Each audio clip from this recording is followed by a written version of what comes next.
హరే కృష్ణ. అందరికీ కూడా మన భాగవతామృతం కార్యక్రమానికి స్వాగతం అండి. కార్యక్రమం మొదలు పెట్టే ముందు ప్రార్థనలు చేద్దాము. జయ రాధ మాధవ కుంజ బిహారీ, జయ రాధ మాధవ कुंज बिहारी, जय गोपी जना वल्लभा गिरिवरधारी, जय गोपी जना वल्लभा गिरिवरधारी। यशोदानंदना ब्रज जन रंजन, यशोदानंदना ब्रज जन रंजन, यशोदानंदना ब्रज जन रंजन, यशोदानंदना ब्रज जन रंजन। यमुना तीरा वनचारी, यमुना तीरा वनचारी, यमुना तीरा वनचारी, जय राधा माधव कुंज बिहारी, जय राधा माधव कुंज बिहारी।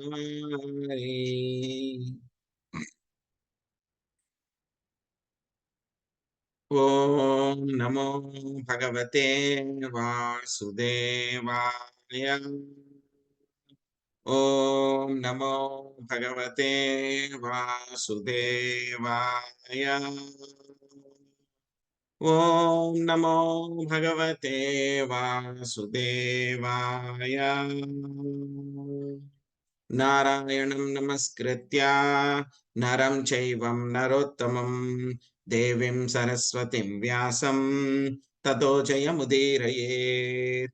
शृण्वतां स्वकदा कृष्ण पुण्यश्रवणकीर्तन, हृदयन्तस्तो हि अभद्राणि विधुनोति सुहृत्सताम्। नष्टप्रायेषु अभद्रेषु नित्यं भागवत सेवया, भगवते उत्तम श्लोके भक्तिर्भवति नैष्टकी। ओम अज्ञानतिमिरान्धस्य ज्ञानाञ्जनशलाकया चक्षुरुन्मीलितं येन तस्मै श्रीगुरवे नमः। श्रीचैतन्यमनोभीष्टं स्थापितं येन भूतले स्वयं रूपा कदा मह्यं ददाति स्वापदान्तिकं। वन्देऽहं श्रीगुरो श्रीयुतापदकमलं, श्रीगुरुन् वैष्णवांश्च श्रीरूपं साग्रजातं सहगणा रघुनाथान्वितं तां सजीवं साद्वैतं सावधूतं परिजना सहितं कृष्ण चैतन्य देवं श्रीराधा कृष्ण पादान् सहगणा ललिता श्री विशाखान्वितांश्च। हे कृष्णा करुणा सिंधो दीनबंधो जगत्पते, गोपेश गोपिका कांता राधा कांता नमोस्तुते। तप्त कांचन गौरांगी राधे वृंदावनेश्वरी, वृषभानुसुते देवी प्रणमामि हरिप्रिये। वाञ्छाकल्पतरुभ्यश्च कृपा सिन्धुभ्य एव च पतितानां पावनेभ्यो वैष्णवेभ्यो नमो नमः। जय श्री कृष्ण चैतन्य प्रभु नित्यानंद, श्री अद्वैता गदाधर श्रीवासादि गौर भक्त वृंदा। हरे कृष्णा कृष्ण कृष्ण हरे हरे, हरे राम राम राम हरे हरे।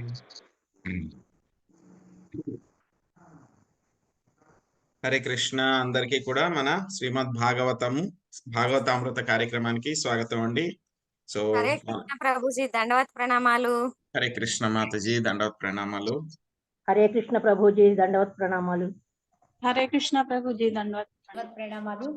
హరే కృష్ణ మాతాజీ, హరే కృష్ణ ప్రభుజీ, అందరికీ దండవత్ ప్రణామాలు. ఈ రోజు మనం శ్రీమద్ భాగవతము తృతీయ స్కందము 15వ అధ్యాయము 40వ శ్లోకం నుంచి నేర్చుకుందాం అండి.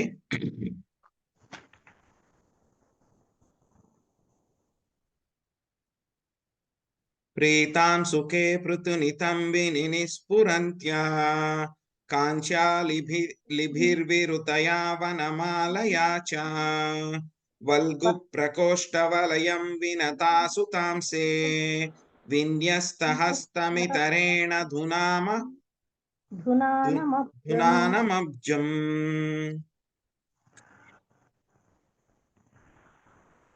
విశాలమగు పిరుదులపై చుట్టి ఉన్న పీత వసనముపై శోభిల్లు మొల నూలుతో అతడు అలంకృతుడై ఉండెను. ఝంకారము కావించు తుమ్మెదలను కూడిన వనమాలను అతడు ధరించి ఉండెను. సుందరమగు కరములు కంకణ శోభితమై ఉండగా ఒక హస్తమును ఆ దేవదేవుడు తన వాహనమగు గరుడిని భుజముపై నిలిపి వేరొక హస్తముతో కమలమును లీలగా త్రిప్పుచుండెను. హరే కృష్ణ. శ్రీదేవి అడపమ్మ చదవండి. హరే కృష్ణ ప్రభుజీ, దండవత్ ప్రణామాలు. భాష్యము. మునులచే స్వయముగా అనుభూత మనోర్చ కొనబడిన విష్ణు భగవానుని పూర్తి వర్ణనము ఇచ్చట వసగబడినది. ఆ దేవదేవుని దేహము పీత వసనములచే చుట్టబడి ఉండెను. అతని నడుము సన్నదిగా నుండెను. భగవానుని ఎడయందు లేదా అతని పరివారము మెడయందు పుష్పహారము చెంత జుంకారము చేయు తుమ్మెదలు చేరి విండునట్లు వర్ణించబడినది. ఈ లక్షణములన్నీయును భక్తులకు పరమ సుందరముగాను పరమాకర్షణీయముగాను ఉండును. అతడు తన హస్తమునొకదానిని గరుడినిపై భగవానుని వాహనము నుండి రెండవ హస్తముతో పద్మమును లీలగా త్రిప్పుచుండెను. నారాయణుని రూప లక్షణములివియే. హరే కృష్ణ ప్రభుజీ, ధన్యవాదాలు. హరే కృష్ణ మాతాజీ, ధన్యవాదాలు. సో నిన్న మనం చూసాము. సో వాళ్ళు ఎవరైతే కనుక నలుగురు సనత్ కుమారులు కూడా ఎవరైతే ఉన్నారు వాళ్ళు ఇంకా వాళ్ళకి శాపం ఇచ్చేసారు. ఇంకా జయ విజయులకి ఇద్దరికి కూడా శాపం ఇచ్చేసారు. ఏం శాపం ఇచ్చారు? వీళ్ళిద్దరూ కూడా ఈ యొక్క వైకుంఠంలో ఉండడానికి అర్హులు కారు కాబట్టి ఎక్కడైతే కనుక ఈ యొక్క కల్మషాలన్నీ కూడా ఉంటాయో అక్కడికి వెళ్ళి పడిపోవాలి అని చెప్పేసి వాళ్ళు శాపం ఇచ్చారు. వెంటనే జయ విజయులు కూడా ఇద్దరు కూడాను బ్రాహ్మణుల యొక్క శాపము చాలా తిరుగులేనిది అనమాట. ఆయుధం లాగా, దివ్య ఆయుధం లాగా తిరుగులేనిది కాబట్టి వాళ్ళు వెంటనే ఏం చేశారు? వాళ్ళు ఆ యొక్క సనత్ కుమారుల నలుగురికి కూడా ఒక ప్రార్థన చేశారు. ఏం ప్రార్థన చేశారండి? ఎవరికైనా గుర్తుందా?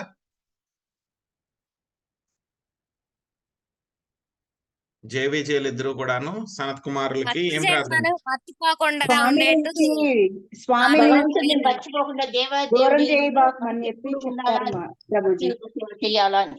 స్వామికి దూరంగా ఉండకూడదు. సో స్వామికి దూరంగా ఉన్నా సరే ఆయన గురించి మర్చిపోకుండా ఉండేలాగా చేయమంటున్నారు. ఎందుకంటే భౌతిక ప్రపంచానికి వెళ్ళిపోయిన తర్వాత ఎన్నో రకాల శరీరాలు తీసుకోవాల్సి వస్తుంది. ఏ శరీరం తీసుకుంటామో తెలియదు కాబట్టి. కానీ అన్నిటికంటే కూడా పెద్ద కష్టమైన పని ఏంటంటే కనుక స్వామి గురించి జ్ఞాపకం లేకపోవడం అన్నమాట. సో కాబట్టి మాకు ఎప్పుడూ కూడా ఆయన్ని మర్చిపోకుండా ఉండేలాగా చెయ్యండి. కనీసం అదైనా ఇవ్వండి. ఎలాగో వెళ్ళిపోతున్నాం మేము, భౌతిక ప్రపంచంలో పడిపోతున్నాం, చేయలేదు. సో అక్కడికి వెళ్ళిన తర్వాత కూడా మేము పడిపోకుండా, అంటే స్వామికి యొక్క జ్ఞాపక శక్తి కోల్పోకుండా ఉండేలాగా చూడండి అన్నారు అన్నమాట. సో వీళ్ళిద్దరు ఈ మధ్య ఈ విధంగా మాట్లాడుకుంటున్నప్పుడు అక్కడికి వెంటనే ఆయన వైకుంఠనాథుడు నారాయణుడు అక్కడికి లక్ష్మీదేవితో సహా అక్కడికి రావడం జరిగిందనమాట. ఆయన వచ్చేటప్పుడు ఎలా ఉన్నారు వెంటనే చూసి యొక్క నలుగురు కుమారులు కూడా చూసి ఆశ్చర్యపోయారనమాట, స్టన్ అయిపోయారనమాట. అంతకుముందు వాళ్ళ హృదయాల్లో చూశారు ఆయన్ని, కానీ డైరెక్ట్ గా ఎప్పుడు చూడలేదు. ఫస్ట్ టైం వాళ్ళు చూస్తున్నారనమాట. చూసిన వెంటనే వాళ్ళ హృదయాలు స్టన్ అయిపోయినాయి. మొత్తం అంతా కూడా ఆశ్చర్యచకితులు అయిపోయారనమాట. స్వామి ఎలా ఉన్నారు, ఆయన యొక్క రూపం ఎలా ఉంది, ఆయన దూరం నుంచి చూస్తేనే ఆయన యొక్క దృష్టి చాలా కరుణతో నిండి ఉంది. సో మొత్తం ఆనందానికి అంతటికి కూడా ఆయన నిధి శ్యామల వర్ణంతో ఉన్నారు. సో ఆయన యొక్క వక్షస్థలము విశాలంగా ఉంది. లక్ష్మీదేవి యొక్క ఆవాస స్థానం అది. సో ఆ విధంగా ఆయన చాలా అందంగా ఉన్నారు అనేటువంటి విషయాలన్నీ కూడా చెప్పారనమాట. సో ఇంకా స్వామి యొక్క వర్ణనము ఆయన ఎలా ఉన్నారు అనేటువంటిది ఇంకా చెప్తున్నారు మనకి ఈ శ్లోకంలో. ఏం చేశారంట, ఆయన యొక్క నడుము చుట్టూ కూడా ఆయన యొక్క పీత వస్త్రాన్ని ఆయన ధరించారంట. మొల నూలుతో పాటు అలంకృతమై ఉందంట. పీత వస్త్రాన్ని ధరించారు ఆయన. సో ఆయన ఏం చేశారు, మెల్లో కూడా ఆయన పూమాలల్ని ధరించారు ఆయన కూడా. ఇంతకు ముందు జయ విజయుల్ని చూసినప్పుడు కూడా వర్ణన వస్తోంది. వాళ్ళు కూడా జయ విజయులు ఎలా ఉన్నారు అని చెప్పేసి ఇంతకు ముందు శ్లోకాల్లో మనం చూసాం. వాళ్ళు కూడా ఏంటి, గద ఇవన్నీ కూడా ధరించారు, చతుర్భుజ రూపంలో ఉన్నారు, శ్యామల వర్ణంలో ఉన్నారు. వాళ్ళు కూడా పూమాలను ధరించారు. వాళ్ళు ధరించిన పూమాలను కూడా తుమ్మెదలు వెంట పడుతూ ఉన్నాయి వాటికి అని చెప్పారు. సో అదే విధంగా స్వామి కూడా ఇక్కడ పూమాలను ధరించారనమాట. ఆయన వనమాలని ధరించి ఉన్నారనమాట. ఆయన యొక్క చేతులకి కంకణాలు ఉన్నాయి అని చెప్పి చెప్తున్నారనమాట. ఇంకా స్వామి యొక్క స్టాండింగ్ పోస్చర్ అన్నమాట. ఎంత స్టైలిష్ గా నిలబడ్డారు ఆయన అనేది మనకి ఒక 2 లైన్స్ లో చెప్తున్నారు చివరిలో ఆయన. సో ఒక ఎడమ చెయ్య ఏం చేశారంటే ఆయన ఒక చేతిని వాహనమైనటువంటి గరుడు యొక్క భుజం పైన పెట్టారంట. ఇంకొక చేతితో ఏం చేస్తున్నారంట, ఆయన యొక్క కమలాన్ని ఆయన స్టైలిష్ గా తిప్పుతున్నారంట. ఇలాగా చాలా లీలగా తిప్పుతూ ఉన్నారనమాట. సో ఎంతో క్యాజువల్ గా, జోవియల్ గా, ఎందుకంటే ఆయన దేవాది దేవుడు అనమాట ఆయన. సో కాబట్టి ఆయన ఆ విధంగా ఆయన యొక్క నడుము కూడా ఎలా ఉందంట, చాలా సన్నగా ఉందంట ఆయన యొక్క నడుము కూడా అన్నమాట. సో చూడ్డానికి కూడా ఇవన్నీ కూడా ఎలా ఉన్నాయంటే చాలా సుందరంగా, చాలా ఆకర్షణీయంగా కూడా ఉన్నాయన్నమాట అవన్నీ కూడా.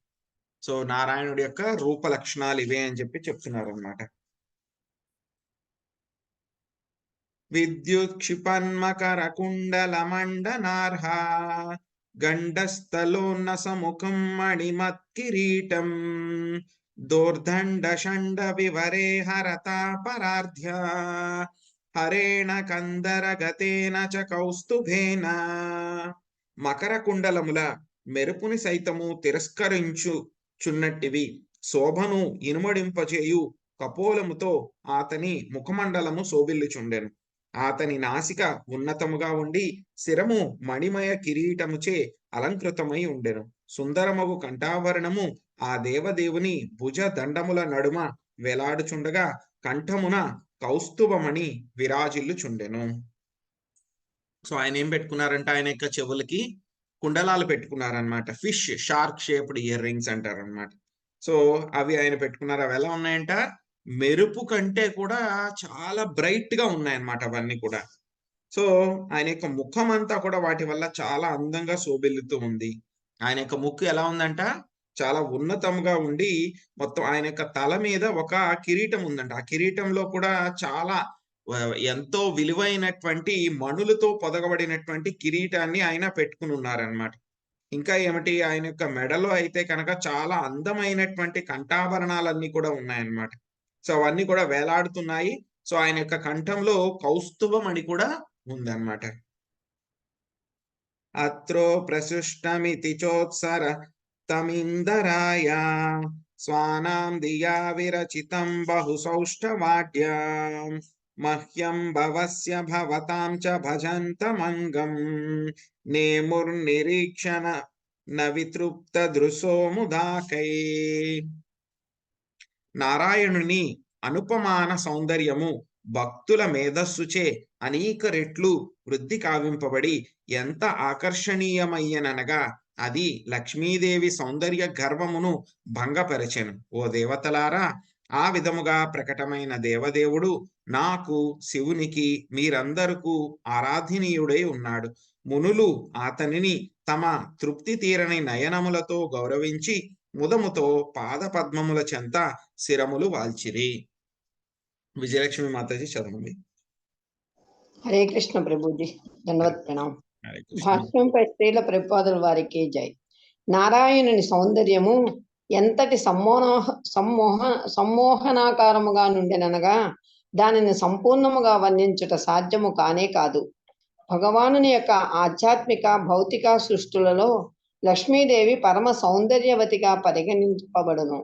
తాను పరమ సౌందర్యవతినన్నడి భావనయు ఆమెకు కలదు. అయినను భగవానుడు ప్రత్యక్షమైనంతనే ఆమె సౌందర్యము భంగపడెను. అనగా నారాయణుని సన్నిధి యందు లక్ష్మీదేవి సౌందర్యము గౌణమైనదే ఉండెను.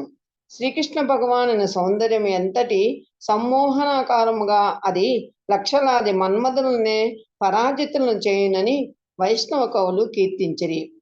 కనుకనే అతడు మదన మోహనుడు అని పిలువబడును. కానీ అతడే కొన్ని మార్లు రాధారాణి సౌందర్యము నెల మోహితుడగుననియు వర్ణింపబడినది.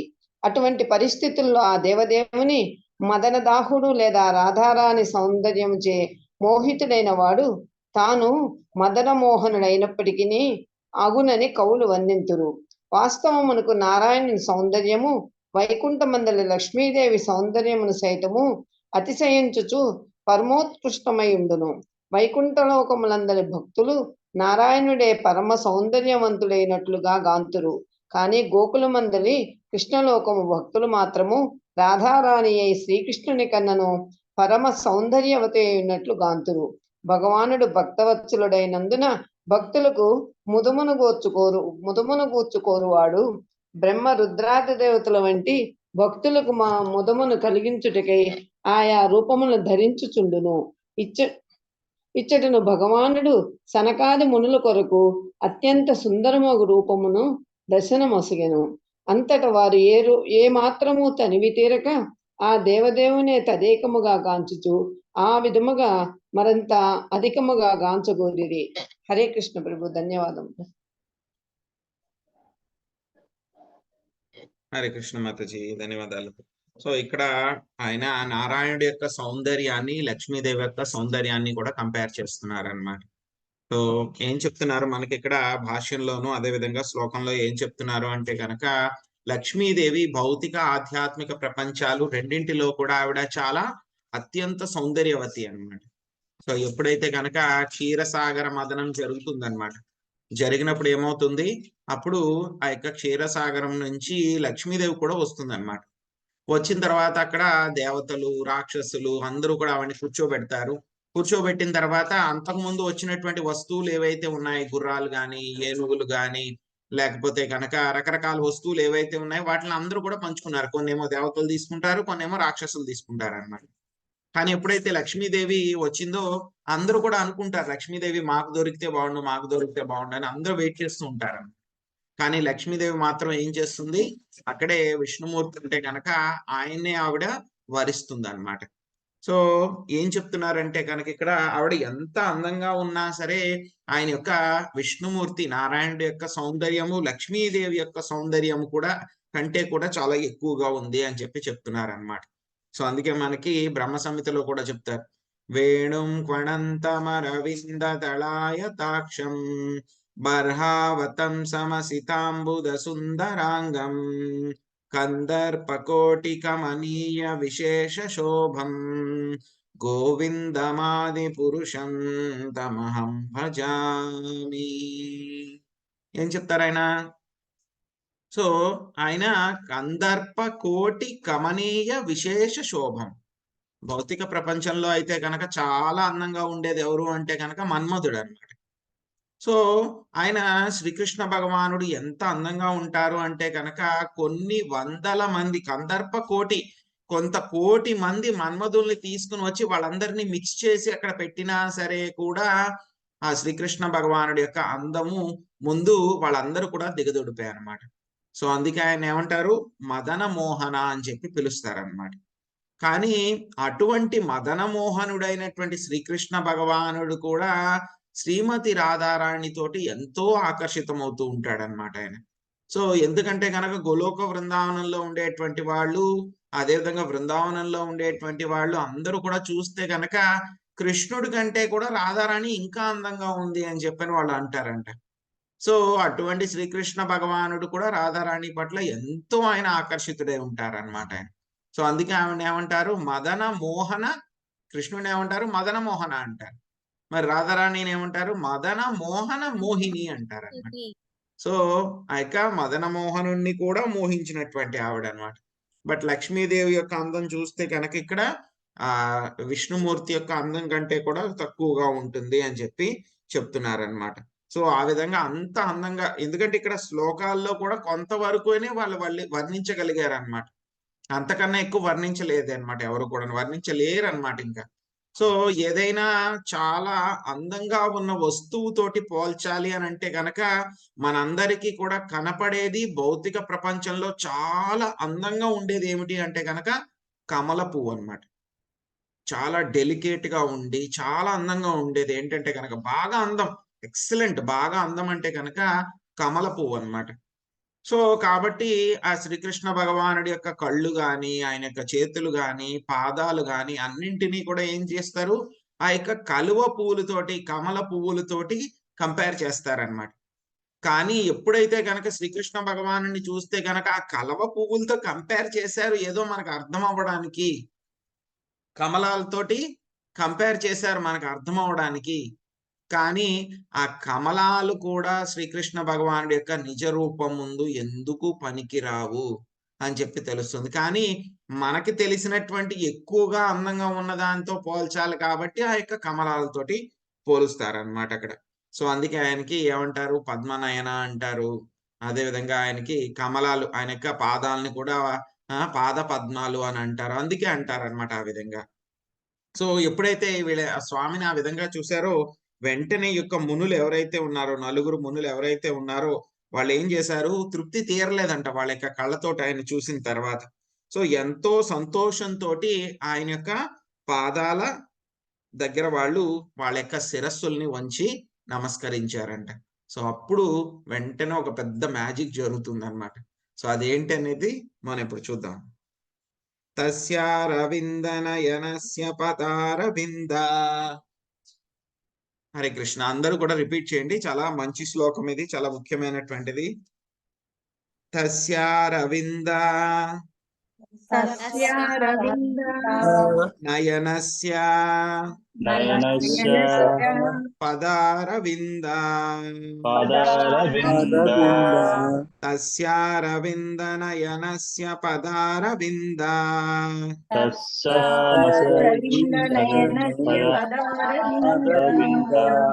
కింజల్కమిశ్ర తులసీ మకరంద వాయు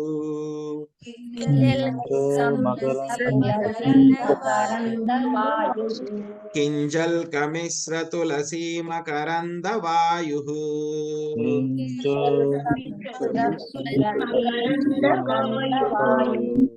అంతర్గత స్వవిరేణ చకార తేషాం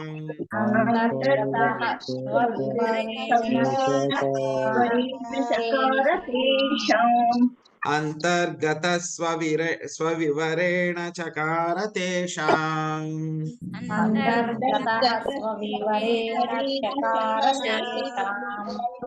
సంక్షోభమక్షరజుషామపి చిత్తతన్వోః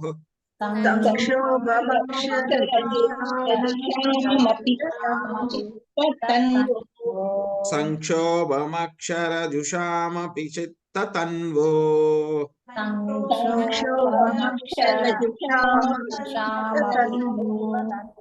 సో ఏమైందంటే వాళ్ళకి ఆ విధంగా ఆ యొక్క పాద పద్మాలకి వాళ్ళు వెంటనే వాళ్ళ యొక్క శిరస్సుల్ని వంచి వాళ్ళు నమస్కరించిన తర్వాత ఏమైంది, దేవదేవుని పాద పద్మముల బొటన వేళ్లపైనున్న తులసీ దళముల సుగంధమును మోసెడి పవనము నాసికాపుటల యందు ప్రవేశించగానే ఆ మునులు తాము నిరాకార బ్రహ్మానుభూతి యందు అనురక్తులైనను తమ మనస్సు దేహమునందు మార్పు కలుగుటను అనుభూతమనర్చుకొనగలిగిరి. భాష్యము సునీత హరిబాబు మాత చదవండి. హరే కృష్ణ ప్రభుకి దండవత్ ప్రణామాలు. కృష్ణ కృపామూర్తి శీల పెప్పాదికి జై. భాష్యము. సనకాది మునులు నిరాకార వాదులైనట్లుగా సాయుధ్యముక్తి కోరు అద్వైత వాదులు ఈ శ్లోకమును గోచరించుతున్నది. కానీ నారాయణుని రూపలక్షణములను గాంచినంతనే వారి మనస్సులు మారిపోయెను. అనగా భగవానుతో ఐక్యమెందుట యందు వారు దివ్యానందము అనుభవించు నిరాకారవాది ఆ దేవదేవుని దివ్య సుందర లక్షణములను గాంచినప్పుడు పరాజితుడు గాంచగలడు. వాయువుచే మోసుకురాబడిన తులసీదళముల సుగంధముతో మిళితమైన ఆ దేవదేవుని పాద పద్మ మకరందము వారి మనస్సులను మార్చి వేసినది. అంతటా వారు భగవానుని యందు ఐక్యమగుటకు బదులు భక్తులుగా మారుట ఉత్తమమని తలిచిరి. నారాయణి పాదపద్మములు సేవకుడగుట అతని యందు ఐక్యమగుట కన్నను శ్రేష్టమైనది. హరే కృష్ణ ప్రభుజీ, ధన్యవాద ప్రణామం. హరే కృష్ణ. సో ఏమైంది ఇక్కడ? ఎప్పుడైతే కనుక వాళ్ళు ఆ యొక్క నారాయణుడి యొక్క పాద పద్మాలని వాళ్ళు శిరస్సులు వంచి నమస్కరించారు, ఏమైంది? ఆయన యొక్క పాద పద్మాల మీద తులసి దళాలు ఉంచబడ్డాయి అన్నమాట. ఆ యొక్క కింజల్క మిశ్ర తులసి. సో ఆ యొక్క ఆయన యొక్క కాలి బొటన వేళ్ల మీద తులసి దళాలు ఉంచబడ్డాయి. సో ఆ యొక్క తులసి దళాల యొక్క సుగంధంతో ఉన్నటువంటి వాయువును వాళ్ళు ఏం చేశారు? పీల్చారనమాట. శ్వాస తీసుకోవడం జరిగింది ఆ యొక్క వాయువుని. సో పీల్చడం వల్ల ఏం జరిగింది? ఏం జరిగిందంటే వాళ్ళకి తెలియకుండానే వాళ్ళ యొక్క హృదయాల్లో మనస్సులో కూడా ఏదో మార్పు కలుగుతోంది అని చెప్పేసి వాళ్ళు ఫీల్ అవ్వగలిగారు, అనుభూతి మనర్చుకోగలిగారు అన్నమాట. ఏ మార్పు జరిగింది అని చూస్తే కనుక అప్పటిదాకా వాళ్ళు నిరాకార వాదులు అన్నమాట వాళ్ళందరూ కూడా. సో అప్పటిదాకా వాళ్ళందరూ కూడా నిరాకారవాదులు. కానీ ఏమైంది? ఎప్పుడైతే కనుక స్వామి యొక్క పాద పద్మాల మీద ఉంచినటువంటి తులసీ దళాల యొక్క సుగంధంతో కూడినటువంటి వాయువుని పీల్చుకున్న తర్వాత వాళ్ళు ఒక కన్క్లూజన్కి వచ్చేసారు. ఏంటంట? అంతకుముందు వాళ్ళు ఏమనుకునేవారు? సాయుధ్యముక్తి పొందాలి, స్వామి యొక్క బ్రహ్మజ్యోతిలో లీనమవ్వాలి, అదే అత్యున్నతమైనటువంటిది అని చెప్పేసి వాళ్ళు అనుకున్నారన్నమాట. కానీ ఎప్పుడైతే కనుక ఆ యొక్క వాయువుని కింజల్క మిశ్ర తులసి, సో ఆయన యొక్క పాద పద్మాల వద్ద ఉంచబడినటువంటి తులసిని పీల్చిన తర్వాత వాళ్ళ మనసుల్లో హృదయాల్లో కూడా మార్పు వచ్చేసి ఏం జరిగిందంట? లేదు, ఆయన యొక్క పాద పద్మాలకి సేవ చేయడమే చాలా ఉత్తమమైనటువంటిది, ఆయన యొక్క బ్రహ్మజ్యోతిలో కలవడం కంటే కూడా అని చెప్పేసి వాళ్ళ యొక్క హృదయాల్లో మార్పు వచ్చిందనమాట. చూస్తే గనక మనకి శ్రీమద్ భాగవతంలో కానీ ఇతర చోట్ల కూడా చాలా చోట్ల యొక్క వర్ణనలు వస్తాయన్నమాట. చాలా మంది ఎవరైతే కనుక ఈ యొక్క సాయుధ్యముక్తిని కోరుకుంటారో, అద్వైతవాదులు ఎవరైతే బ్రహ్మజ్యోతిలో లీనమవ్వాలి అని అనుకుంటారో, ఆ విధంగా ప్రాక్టీస్ చేసినటువంటి వాళ్ళు తరువాత సాకారవాదులు అయ్యారనమాట. స్వామి యొక్క భక్తియుత సేవ చేయాలి, ఆయన యొక్క రూపానికి సేవించాలి అనేటువంటి విధంగా వాళ్ళు మారారనమాట. సో ఇక్కడ నలుగురు కుమారులు కూడా అంతకుముందు వాళ్ళు బ్రహ్మవాదులు. వాళ్ళు అంటే స్వామి యొక్క బ్రహ్మజ్యోతిలో ఐక్యం అవ్వాలి, అదే అత్యున్నతము, కైవల్యము అని చెప్పి అనేవాళ్ళు అనమాట. వాళ్ళు కూడా ఏ కన్క్లూషన్కి వచ్చేసారు? వెంటనే వాళ్ళు స్వామి యొక్క పాద పద్మాలకి ఆయన యొక్క రూపాన్ని సేవించడము బ్రహ్మజ్యోతిలో కలవడం కంటే కూడా చాలా ఉత్తమమైనటువంటిది అనేటువంటి కన్క్లూషన్కి వచ్చేసారు. ఇలాంటి ఉదాహరణలు చాలా ఉంటాయన్నమాట. సో ఏమవుతుంది? చాలా మంది అప్గ్రేడ్ అవుతారు, ఎవరు డిగ్రేడ్ అవ్వడానికి ప్రయత్నించరు అనమాట. సో దీన్ని బట్టి ఏమవుతుంది? ఈ యొక్క బ్రహ్మజ్యోతిలో కలవడం అనేటువంటిది తక్కువ స్థాయి, స్వామి యొక్క పర్సనల్ గా ఆయనకి రూపానికి ఆయనకి సేవ చేయడం అనేటువంటిది ఉన్నతమైనటువంటి స్థాయి అని చెప్పేసి మనకి తెలుస్తుంది అన్నమాట. సో తర్వాత ఏం జరిగింది చూద్దాం. తేవా అముష్య వదనాసిత పద్మకోసా ముద్వీక్ష సుందర రతారాధర కుందహాసం లబ్ధాశిష పునరవేక్ష తదీయమంఘ్రీ ద్వంద్వం నకారుణమణి శ్రయణం నిధద్యూ. భగవానుని సుందరమగు మోము వారికి నీల పద్మ కోసము వలె కనిపించెను. ఆ దేవదేవుని దరహాసము విరిసిన మల్లె పువ్వు వలె గోచరించెను. ఆ రీతి భగవానుని ముఖార విందమును గాంచి మునులు మిగుల సంతృప్తులైరి. ఇంకనూ వీక్షింపగోరుచు వారు అరుణ మణులను పోలిన పాద పద్మ నఖములను గాంచిరి. ఆ విధముగా నారాయణుని దివ్య దేహమును మరల గాంచుచు వారు అంత్యమున అతని రూపమును ధ్యానించగలిగిరి. సో ఎలా ఉందంట? ఆయన యొక్క సుందరమైనటువంటి ముఖము వాళ్ళకి ఒక నీలి రంగులో ఉన్నటువంటి పద్మము లాగా కనిపించిందంట. ఇప్పుడే మనం పద్మం గురించి చెప్పుకున్నాం, కమలం పద్మం గురించి చెప్పుకున్నాం అన్నమాట. సో ఎలా ఉంది? ఆయన యొక్క ముఖము, సుందరమైనటువంటి ముఖము నీలి పద్మం లాగా కనిపించింది అనమాట. సో ఆయన యొక్క నవ్వు ఎలా ఉందంట? విరిసినటువంటి మల్లె పువ్వులాగా ఉందన్నమాట ఆయన యొక్క నవ్వు. సో కాబట్టి ఆయన యొక్క ముఖాన్ని చూసి వాళ్ళు ఎంతో సంతోషించారు, ఎంతో సంతృప్తి పడ్డారన్నమాట వాళ్ళు. ఇంకా వాళ్ళు మళ్ళీ మళ్ళీ చూడాలని కోరుకుంటూ ఆయన యొక్క పాద పద్మాలు, ఆ పాద పద్మాల చివర ఉన్నటువంటి నఖములు అంటే గోళ్ళను కూడా వాళ్ళు మళ్ళీ చూశారన్నమాట. సో ఆ విధంగా వాళ్ళు పైనుంచి కింద దాకా మళ్ళీ మళ్ళీ ఆ నారాయణుడి యొక్క దివ్య రూపాన్ని మళ్ళీ మళ్ళీ చూస్తూ చివరికి ఆ యొక్క రూపాన్ని అంతా కూడా వాళ్ళ మనస్సులలో వాళ్ళు పెట్టుకోగలిగారు, అంటే ధ్యానించగలిగారు అన్నమాట ఆ యొక్క రూపం మీద వాళ్ళు.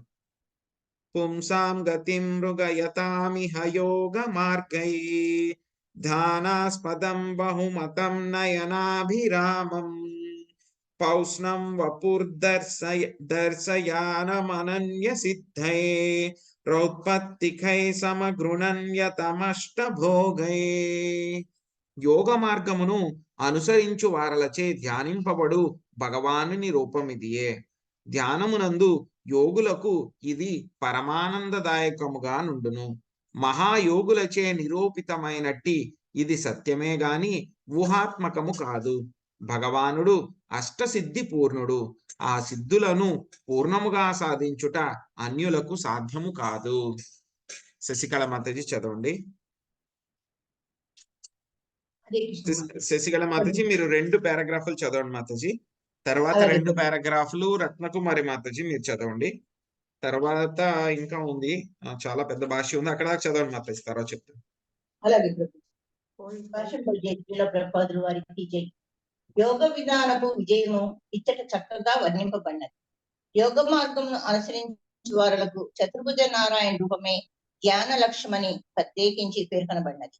కానీ చతుర్భుజ నారాయణ రూపంపై తమ ధ్యానమును లక్ష్యంపని నామమాత్ర యోగులు నవీన కాలమున కొల్లలుగా ఉన్నారు. వారు ఏదియో నిరాకారమును లేదా శూన్యమును ధ్యానింప యత్నించరు. కానీ ప్రామాణిక విధానమును అనుసరించు మహాయోగులచే మాత్రము అది ఆమోదనీయము కాదు. ఇంద్రియములను నిగ్రహించి పవిత్రముగు ఏకాంత స్థలమున కూర్చుండి చతుర్భుజ నారాయణ రూపమును అనగా సనకాది మునుల ఎదుట ప్రత్యక్షమైనదియు ఈ అధ్యాయమున వర్ణితమైనదియు నగు ధ్యానించుటయే నిజమైన యోగ మార్గం. ఆ నారాయణ రూపం శ్రీకృష్ణ భగవాని విస్తారం కనుకనే కృష్ణ చైతన్యోద్యమము అత్యుత్తమగు యోగ విధానమై ఉన్నది. కృష్ణ భక్తి రసభావన అన్నది సుశిక్షితులకు భక్తి యోగులచే నిర్వహింపబడు అత్యున్నత యోగ విధానం. యోగాభ్యాసం ఎంతగా ఆకర్షణీయమైనను అష్టసిద్ధులు మాత్రము సామాన్యానికి అసాధ్యములైనట్టు. కానీ సనకాదుల ఎదుట ప్రత్యక్షమైన దేవదేవుడు మాత్రము స్వయంగా ఆ అష్టసిద్ధులన్నింటినీ పూర్ణముగా కలిగి ఉన్నాడని ఇచ్చట వర్ణింపబడినది. అత్యున్నతము యోగ మార్గముగా 24 గంటలు శ్రీకృష్ణుని పైనే మనసును నిలుపుట, అది ఏ శ్రీకృష్ణ భక్తి రస భావనమని పిలువబడు. శ్రీమద్ భాగవతం మరియు భగవద్గీత యందు వర్ణితమైనట్టిది లేదా పతాంజలి యోగ విధానం చే ఆమోదింపబడినది యోగ విధి నేటి కాలమున అభ్యసింపబడు హఠయోగమునకు అనగా అది ఆ రీతిగా పాశ్చాత్య దేశములందు అవగతం చేసుకొనబడినది పూర్తిగా భిన్నమైనది. నిజమగు యోగాభ్యాసము ఇంద్రియమును నియంత్రించుటకే ఉద్దేశింపబడినది. ఆ విధముగు నియంత్రణను సుస్థిరమైన పిమ్మట మనస్సును నారాయణ రూపంపై కేంద్రీకరింపవలెను. శ్రీకృష్ణుడై దేవదేవుడు భగవాన్ చతుర్భుజములందు శంఖచక్ర గదా పద్మములను దాల్చిన ఇతర విష్ణు రూపములు శ్రీకృష్ణుని ప్రధాన ఇస్తారు. మనుజుడు భగవత్ రూపము పైనే ధ్యానం కొనసాగించవాలని భగవద్గీత ఎందుకు ఉపదేశించబడినది. ఇక మనస్సు కేంద్రీకరించుటను అభ్యసించుటకు అతడు నిటారుగా కూర్చుని పవిత్రముకు వాతావరణం కలిగిన ఏకాంత స్థానమున తదభ్యాసం కొనసాగించాలి. అట్టి యోగి బ్రహ్మచర్య నియమ నిబంధనలను నిష్ఠగా పాటించవలెను. అనియమితమగు మైత్ర సుఖమును వాచావేగమును కలిగి ఉండి విలాసవంతంగా జన సమృద్ధమగు పట్టణములలో జీవించుచు ఎవ్వరునూ యోగమును అభ్యసింపజాలు. యోగాభ్యాసమునకు ఇంద్రియ నిగ్రహము అవసరం. ఇక ఇంద్రియ నిగ్రహం నందు ఆరంభము నాలుకను నిగ్రహించుటే. జిహ్వను నియమింపగలిగిన వాడు ఇతర ఇంద్రియములను సైతము నియమింపగలడు. అన్ని విధములకు నిషిద్ధ పదార్థములను తినుచు సాగుచునే యోగాభ్యాసం నందు పురోగమించుట ఎవరికి సాధ్యము కాదు. కానీ అప్రమాణికులకు నామమాత్ర యోగులు పలువురు పాశ్చాత్యదేశములకేగి యోగాభ్యాసం పట్ల అచ్చడి జనులకు గల అభిరుచిని స్వలాభమునకు వినియోగించుకొనుట పరమ శోచనీయ విషయం. మద్యపానము కాయించుచునే అదే సమయంలో యోగాభ్యాసము సైతము కొనసాగించవచ్చునంచు బాహాటంగా పలుకుటను అట్టి అప్రమాణిక యోగులు తెలియదు. హరే కృష్ణ ప్రభుజీ, ధన్యవాదాలు. హరే కృష్ణ ప్రభుజీ, దండవత్ ప్రణామాలు. 5000 ఏండ్ల క్రిందట శ్రీకృష్ణ భగవానుడు అర్జున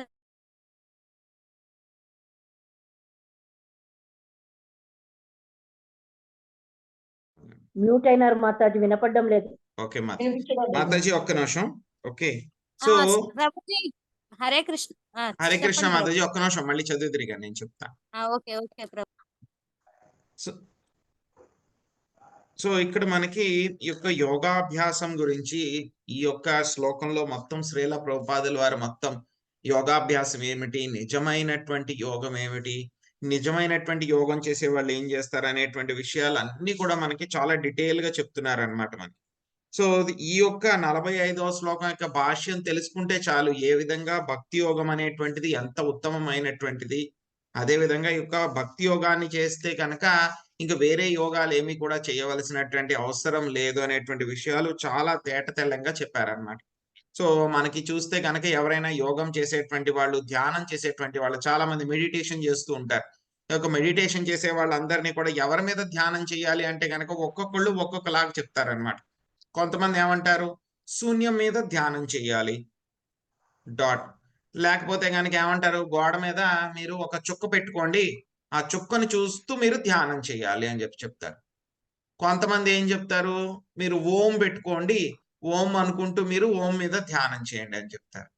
ఇంకా కొంతమంది ఏం చెప్తారు, ఇంకా అడ్వాన్స్డ్ స్టేజ్కి వెళ్ళిపోయి మీకు దేని మీదైనా సరే మీరు ధ్యానం చేసుకోవచ్చు, మీ ఇష్టం వచ్చినట్లు చేసుకోవచ్చు, ఎవరి మీదైనా ధ్యానం చేసుకోవచ్చు అని అడిగారు అనమాట. సో ఒకసారి ఏమైందంట, మన డివోటి ఒక ఆయన ఉన్నారంట. సో ఒక యోగా గురువు ఒక ఆయన ఉన్నారు, ఆయన యొక్క వాళ్ళ అబ్బాయి ఎవరో ఉన్నారంట. సో ఆయన ఏం చేస్తున్నారు, ఆ అబ్బాయికి కూడా బాగా ట్రైనింగ్ ఇచ్చారంట ఆయన యోగా గురు. సో మన డివోటీ ఏంటంటే కనుక ఆయన దగ్గరికి వెళ్ళి ఆ పిల్లవాడితో సంథింగ్ అలా మాట్లాడుతూ కొంచెం ఫ్రెండ్షిప్ అదే అయిందనమాట. సో మెల్లగా చిన్నపిల్లవాళ్ళు స్నేహం చేస్తారు కదా, ఈయన కూడా ఫ్రెండ్షిప్ చేసుకున్నారనమాట. సో నీకు కూడా యోగా బాగా వస్తుందా, ధ్యానం బాగా చేస్తావు అంటే నేను చాలా బాగా చేస్తాను, నాకు వచ్చు అది ఇది అని చెప్పారంట. మెల్లమెల్లగా అడిగారంట దగ్గరికి పిలిచి, సో నువ్వు ఎవరి మీద ధ్యానం చేస్తావు నువ్వు అని చెప్పని అడిగారంట. అడిగితే కనుక అబ్బాయి చెప్పాడంట, మా ముత్తాత గారు అంటే వాళ్ళ నాన్నగారు ముత్తాత గారు ఉన్నారు, ఆయన ఫోటో ఒకసారి చూపించారు, ఆయన మీద నేను ధ్యానం చేస్తానని చెప్పాడంట చిన్నపిల్లడు. సో అలాగ వాళ్ళు చెప్తారనమాట, మీకు ఎవరి మీద నచ్చితే కనుక వాళ్ళ మీద మీరు ధ్యానం చేసుకోవచ్చు అంటారనమాట. కానీ అది పూర్తిగా తప్పనమాట. సో నిజమైనటువంటి యోగము ఏదైతే కనుక అష్టాంగ యోగం ఏదైతే ఉందో, పతాంజలి ఏదైతే కనుక యోగ సూత్రాలన్నీ కూడా చెప్పారో ఆయన, ఆ యోగ సూత్రాల ద్వారా ధ్యానం చేయవలసింది ఎవరి మీద అంటే కనుక మనందరి హృదయాల్లో ఉన్నటువంటి పరమాత్మ రూపంలో ఉండేటువంటి చతుర్భుజ నారాయణుడి రూపం మీద మాత్రమే ధ్యానం చెయ్యాలి. ధ్యానం అనేటువంటిది ఎవరి మీద పడితే వాళ్ళ మీదో, లేకపోతే కనుక శూన్యం మీదో, లేకపోతే కనుక ఒక బిందువు మీదో, లేకపోతే కనుక నిరాకార ఓంకారం మీదో, వీటి మీద కాదు ధ్యానం చేయాల్సింది. క్లియర్ గా ఉందన్నమాట మనకి ఎవరి మీద ధ్యానం చేయాలి, చతుర్భుజ రూపంలో ఉన్నటువంటి నారాయణుడు పరమాత్మ మీద ధ్యానం చేయాలి. ఇంకా మనకి శ్రీమద్ భాగవతంలో వస్తుంది, మనకి త్వరలోనే వస్తుంది అనమాట. కర్దమ ముని ఆయన పరమాత్మ మీద ధ్యానం చేస్తూ ఒక్కొక్క రూపాన్ని కూడా ఏ విధంగా చూడగలిగారు. సో ఆ విధంగా చూస్తే కనుక ఆయన యొక్క రూపం మీద ధ్యానం చేస్తే కనుక మనకు ఉన్నటువంటి భౌతిక కల్మషాలు ఏ విధంగా తొలగిపోతాయి అనేటువంటి విషయాలన్నీ కూడా మనకి ఒకదాని తర్వాత ఒకటి చెప్తారనమాట. సో కాబట్టి ఎవరైతే కనుక యోగులు ఉన్నారు, అష్టాంగ యోగులు, వాళ్ళు ఏం చేస్తారు, సో వాళ్ళ యొక్క ఇంద్రియాలన్నిటినీ కూడా వాళ్ళు ఏం చేస్తారు, నిగ్రహించుకుని వాళ్ళు ఆ యొక్క పరమాత్మ మీద ధ్యానం చేస్తారు. ఇంద్రియ నిగ్రహము లేకుండా ఎవరు కూడా యోగం చెయ్యలేరు. కానీ మోడర్న్ యోగా స్టూడియోలు అందరూ కూడా వాళ్ళు చెప్తారనమాట. కొంతమంది ఏంటంటే కనుక ప్రభుపాద్ గారు అక్కడికి పాశ్చాత్య దేశాలకి వెళ్ళక ముందు అటువంటి వాళ్ళు చాలా మంది వెళ్ళిపోయారనమాట. అమెరికాకి, యూరోప్‌కి అన్ని చోట్లకి కూడా వెళ్ళిపోయి మేము యోగా నేర్పుతాం, మీకు అవి నేర్పుతాం, ఇవి నేర్పుతాం అని చెప్పేసి వాళ్ళనందరినీ కూడా ఆ కోర్సులో జాయిన్ చేస్తాం, మెడిటేషన్ నేర్పుతాం అది ఇది అని చెప్పేసి వాళ్ళందరినీ కూడా మోసం చేసేవాళ్ళు. వాళ్ళేం చెప్తారు డబ్బుల కోసం వాళ్ళేం చేసేవారంటే గనక కొంతమంది మీరు ఏదైనా సరే తినొచ్చు. మద్యపానం కూడా చెయ్యొచ్చు, ధూమపానం కూడా చెయ్యొచ్చు, మాంసభక్షణం కూడా చెయ్యొచ్చు. ఏదైనా చేసినా సరే పర్వాలేదు. మీ ఇష్టం వచ్చినట్లు మీరు చెయ్యొచ్చు. మిగతా మా మా యోగా స్టూడియోకొచ్చినప్పుడు మాత్రం ఒక గంట సేపు మీరు అటువంటి పనులేమీ చేయకుండా ఉంటే చాలు. మిగతా 23 గంటలు మీరు ఏ పనులు చేసుకున్నా సరే పర్వాలేదు. మీకు ఎటువంటి ఇంద్రియ నిగ్రహం కూడా అవసరం లేదు. కానీ మా దగ్గర గంట సేపు ఉన్నంత వరకు మాత్రం మీరు అవన్నీ పాటించాలి అని చెప్పేసి వాళ్ళందరినీ కూడా మోసం చేసేవారనమాట. సో నిజమైనటువంటి యోగము అంటే కనుక ఖచ్చితంగా ఇంద్రియ నిగ్రహం అనేటువంటిది ఉండాలి. ఈవెన్ భగవద్గీతలో కూడా అదే విషయాన్ని చెప్పారనమాట. సో ఏం చేశారు ఆ యొక్క రకరకాల స్థాయిలో అన్నమాట యమ, నియమ ఇవన్నీ కూడా ఏవైతే ఉన్నాయో వాటిలన్నిటిలో కూడా చెప్పారు. ఏం చెప్తారు మొదటి స్థాయిలో ఏం చేస్తారు వాళ్ళకి ఇంద్రియ నిగ్రహాన్ని వాళ్ళు చాలా మెకానికల్ గా అన్నమాట యాంత్రికంగా వాళ్ళు మొదట్లో కంట్రోల్ చేసి మెల్లమెల్లగా ఏం చేస్తారో యొక్క పరమాత్మ మీద ధ్యానానికి వాళ్ళు పెడతారనమాట. సో కానీ ఏమవుతుంది ఎవరైతే భక్తి యోగం చేస్తూ ఉన్నారో వాళ్ళందరికీ కూడా ఈ యొక్క కృష్ణ చైతన్యం అనేటువంటి ద్వారా వాళ్ళు యొక్క ఇంద్రియ నిగ్రహం అనేది ఆటోమేటిక్ గా జరుగుతుంది అనమాట. సో కాబట్టి కృష్ణ చైతన్యోద్యమం అనేటువంటిది మొత్తం అన్నిటికంటే కూడా చాలా ఉత్తమమైనటువంటి యోగా అభ్యాసం అన్నమాట. సో అదే విధంగా యొక్క స్వామి ఎలా ఉన్నారంటే కనుక మొత్తము యోగాభ్యాసం చేసిన వాళ్ళకి ఏమొస్తుంది వాళ్ళకి చివరిగా హఠ యోగం ఇవన్నీ కూడా చేస్తే ఏమవుతుంది అష్టాంగ యోగం చేస్తే వాళ్ళకి మొత్తము 8 రకాలైనటువంటి అష్టసిద్ధులు వాళ్ళకి వస్తాయి అన్నమాట. కానీ యొక్క శ్రీకృష్ణ భగవానుడి యొక్క ప్రధాన అంశములైనటువంటి యొక్క చతుర్భుజ రూపంలో ఉన్నటువంటి నారాయణులందరికీ కూడా వాళ్ళకి యొక్క అష్టసిద్ధులు అనేటువంటివి చాలా పరిపూర్ణంగా ఆయనకి ఉన్నాయన్నమాట. సో కాబట్టి నిజమైనటువంటి యోగ మార్గం ఏమిటి అంటే కనుక 24 గంటలు కూడా శ్రీకృష్ణ భగవానుడి పైనే మనస్సుని కేంద్రీకరించటము. సో ఇది నిజమైనటువంటి యోగ విధానం అన్నమాట. సో దాని గురించి ఇక్కడ చెప్పడం జరిగింది అనమాట. సో ఇంకా ఏం చెప్తారు ఈ యొక్క బ్రహ్మచర్యాలని కూడా ఏమి పాటించక్కర్లేదు, ఇంద్రియ నిగ్రహాన్ని పాటించక్కర్లేదు అని చెప్తారు. కానీ ఇంద్రియ నిగ్రహం అనేటువంటిది కంపల్సరీగా చెయ్యాలన్నమాట. సో ఎక్కడితో మొదలవుతుంది యొక్క ఇంద్రియ నిగ్రహము అంటే కనుక నాలుకతోటి మొదలవుతుంది అనమాట. సో నాలుకను కంట్రోల్ చేస్తే కనుక మిగతా ఇంద్రియాలన్నీ కూడా ఒకదాని తర్వాత ఒకటి అవన్నీ కూడా కంట్రోల్ చేయబడతాయి అనమాట. కానీ నాలుకను కంట్రోల్ చేసుకోలేకపోతే ఏమవుతుంది ఇంద్రియ నిగ్రహం అనేటువంటిది జరగదు అనమాట. సో రత్నకుమారి మాతాజీ తర్వాత 2 పారాగ్రాఫ్లు చదవండి. హరే కృష్ణ ప్రభుజీ దండవత్ ప్రణామం. 5000 ఏండ్ల క్రిందట శ్రీకృష్ణ భగవానుడు అర్జునునకు యోగాభ్యాసమును ఉపదేశించారు. కానీ ఆ విధానమునందలి కఠినమగు నియమ నిబంధనలను అనుసరించుటలో తన ఆసక్తతను అర్జునుడు నిర్మోహమాటముగా దేవదేవునకు తెలియజేసెను. ప్రతి కర్మరంగమునందును మనుజుడు ఆచరణ సాధ్యమైన దానినే అనుసరించవలెను. యోగము పేరిట వ్యర్థమగు కసరత్తులు చేయుచు విలువైన కాలమును ఎవరూ వృధా చేయరాదు. హృదయమందు చతుర్భుజ పరమాత్ముని అన్వేషించి ధ్యానమున అతనిని నిరంతరము దర్శింపగలుగుటయే నిజమైన యోగ్యము. అట్టి నిరవధిక ధ్యానమే సమాధి అని పిలువబడును. అట్టి ధ్యాన లక్ష్యము చతుర్భుజ నారాయణుడే. శ్రీమద్ భాగవతంలోని ఈ అధ్యాయమున వర్ణింపబడిన దేహాలంకరణలు కలిగిన నారాయణుడే ధ్యాన లక్ష్యమై ఉన్నాడు. అయినప్పటికీ ఎవరైనా శూన్యమునో లేదా నిరాకారమునో ధ్యానింపకోరినచో యోగాభ్యాసమున విజయమును సాధించుటకు అనంతకాలం పట్టగలదు. మనస్సును మనము శూన్యమందో లేదా నిరాకారమందో కేంద్రీకరింపజాలము. ఎల్లరి హృదయమందు విరాజిల్లుచున్న చతుర్భుజ నారాయణుని రూపంపై మనస్సును సంలగ్నం చేయుటయే నిజమైన యోగము. పరమాత్ముడు హృదయమందు ఆసీనుడై ఉన్నాడని ధ్యానము ద్వారా మనుజుడు అవగతం చేసుకొనగలడు. ఒకవేళ అతడు ఆ విషయము నెరగకుండాను పరమాత్ముడు ఎల్లరి హృదయములందు వసించియే ఉండును. పరమాత్ముడు మానవుని హృదయం మందేగాక సునక మార్జాలముల హృదయములందును వసించి ఉన్నాడు. ఈశ్వర సర్వభూతానం హృద్దేశే అను శ్రీకృష్ణ భగవానుని వచనము ద్వారా ఈ సత్యమును భగవద్గీత రూఢిపరుచుచున్నది. ప్రపంచపు పరమ నియామకుడగు ఈశ్వరుడు ఎల్లరి హృదయములందు ఆసీనుడై ఉన్నాడు. ఎల్లరి హృదయమందేగాక అతడి పరమాణువునందును విలసితుడై ఉన్నాడు. అనగా పరమాత్ముని సన్నిధి లేనటువంటి స్థానమే లేదు. ఈశోపనిషత్ వాక్యం ఇదియే. ఈశ్వరుడు సర్వత్రా నెలకొని ఉన్నాడు. సమస్తమునకు అతడే యజమాని. ఏ రూపలక్షణము ద్వారా పరతత్వం ఎల్లెడలా వసించియుండునో అది ఏ పరమాత్ముడు అని పిలువబడును.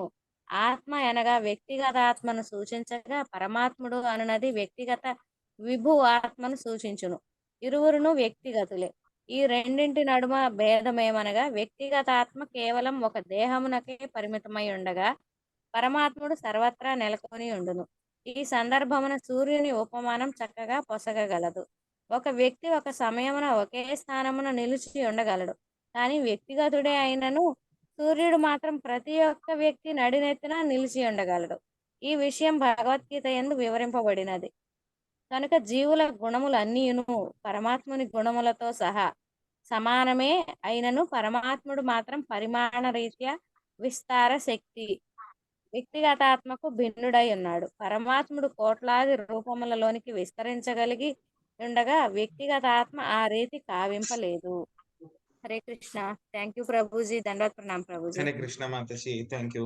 సో ఇదే విషయాన్ని మనకి ఈ యొక్క యోగాభ్యాసం గురించి మనకి భగవద్గీత 6వ అధ్యాయము ధ్యాన యోగంలో దీని గురించి అంతా కూడా స్వామి ఎక్స్ప్లెయిన్ చేశారనమాట. మొత్తం అంతా కూడా ఈ యొక్క అష్టాంగ యోగం ఏ విధంగా చేయాలి, దాని యొక్క నియమాలు ఏ విధంగా ఉంటాయి.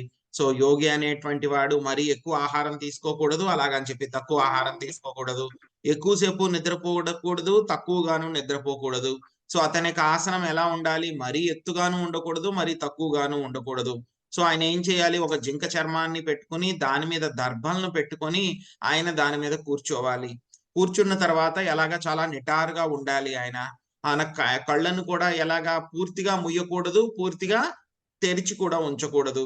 సో మొత్తం ఆయన యొక్క దృష్టి అంతా కూడా ఈ యొక్క నాసిక ఏదైతే ముక్కు ఏదైతే ఉందో దాని చివరి మీద ఆయన కేంద్రీకరించాలి.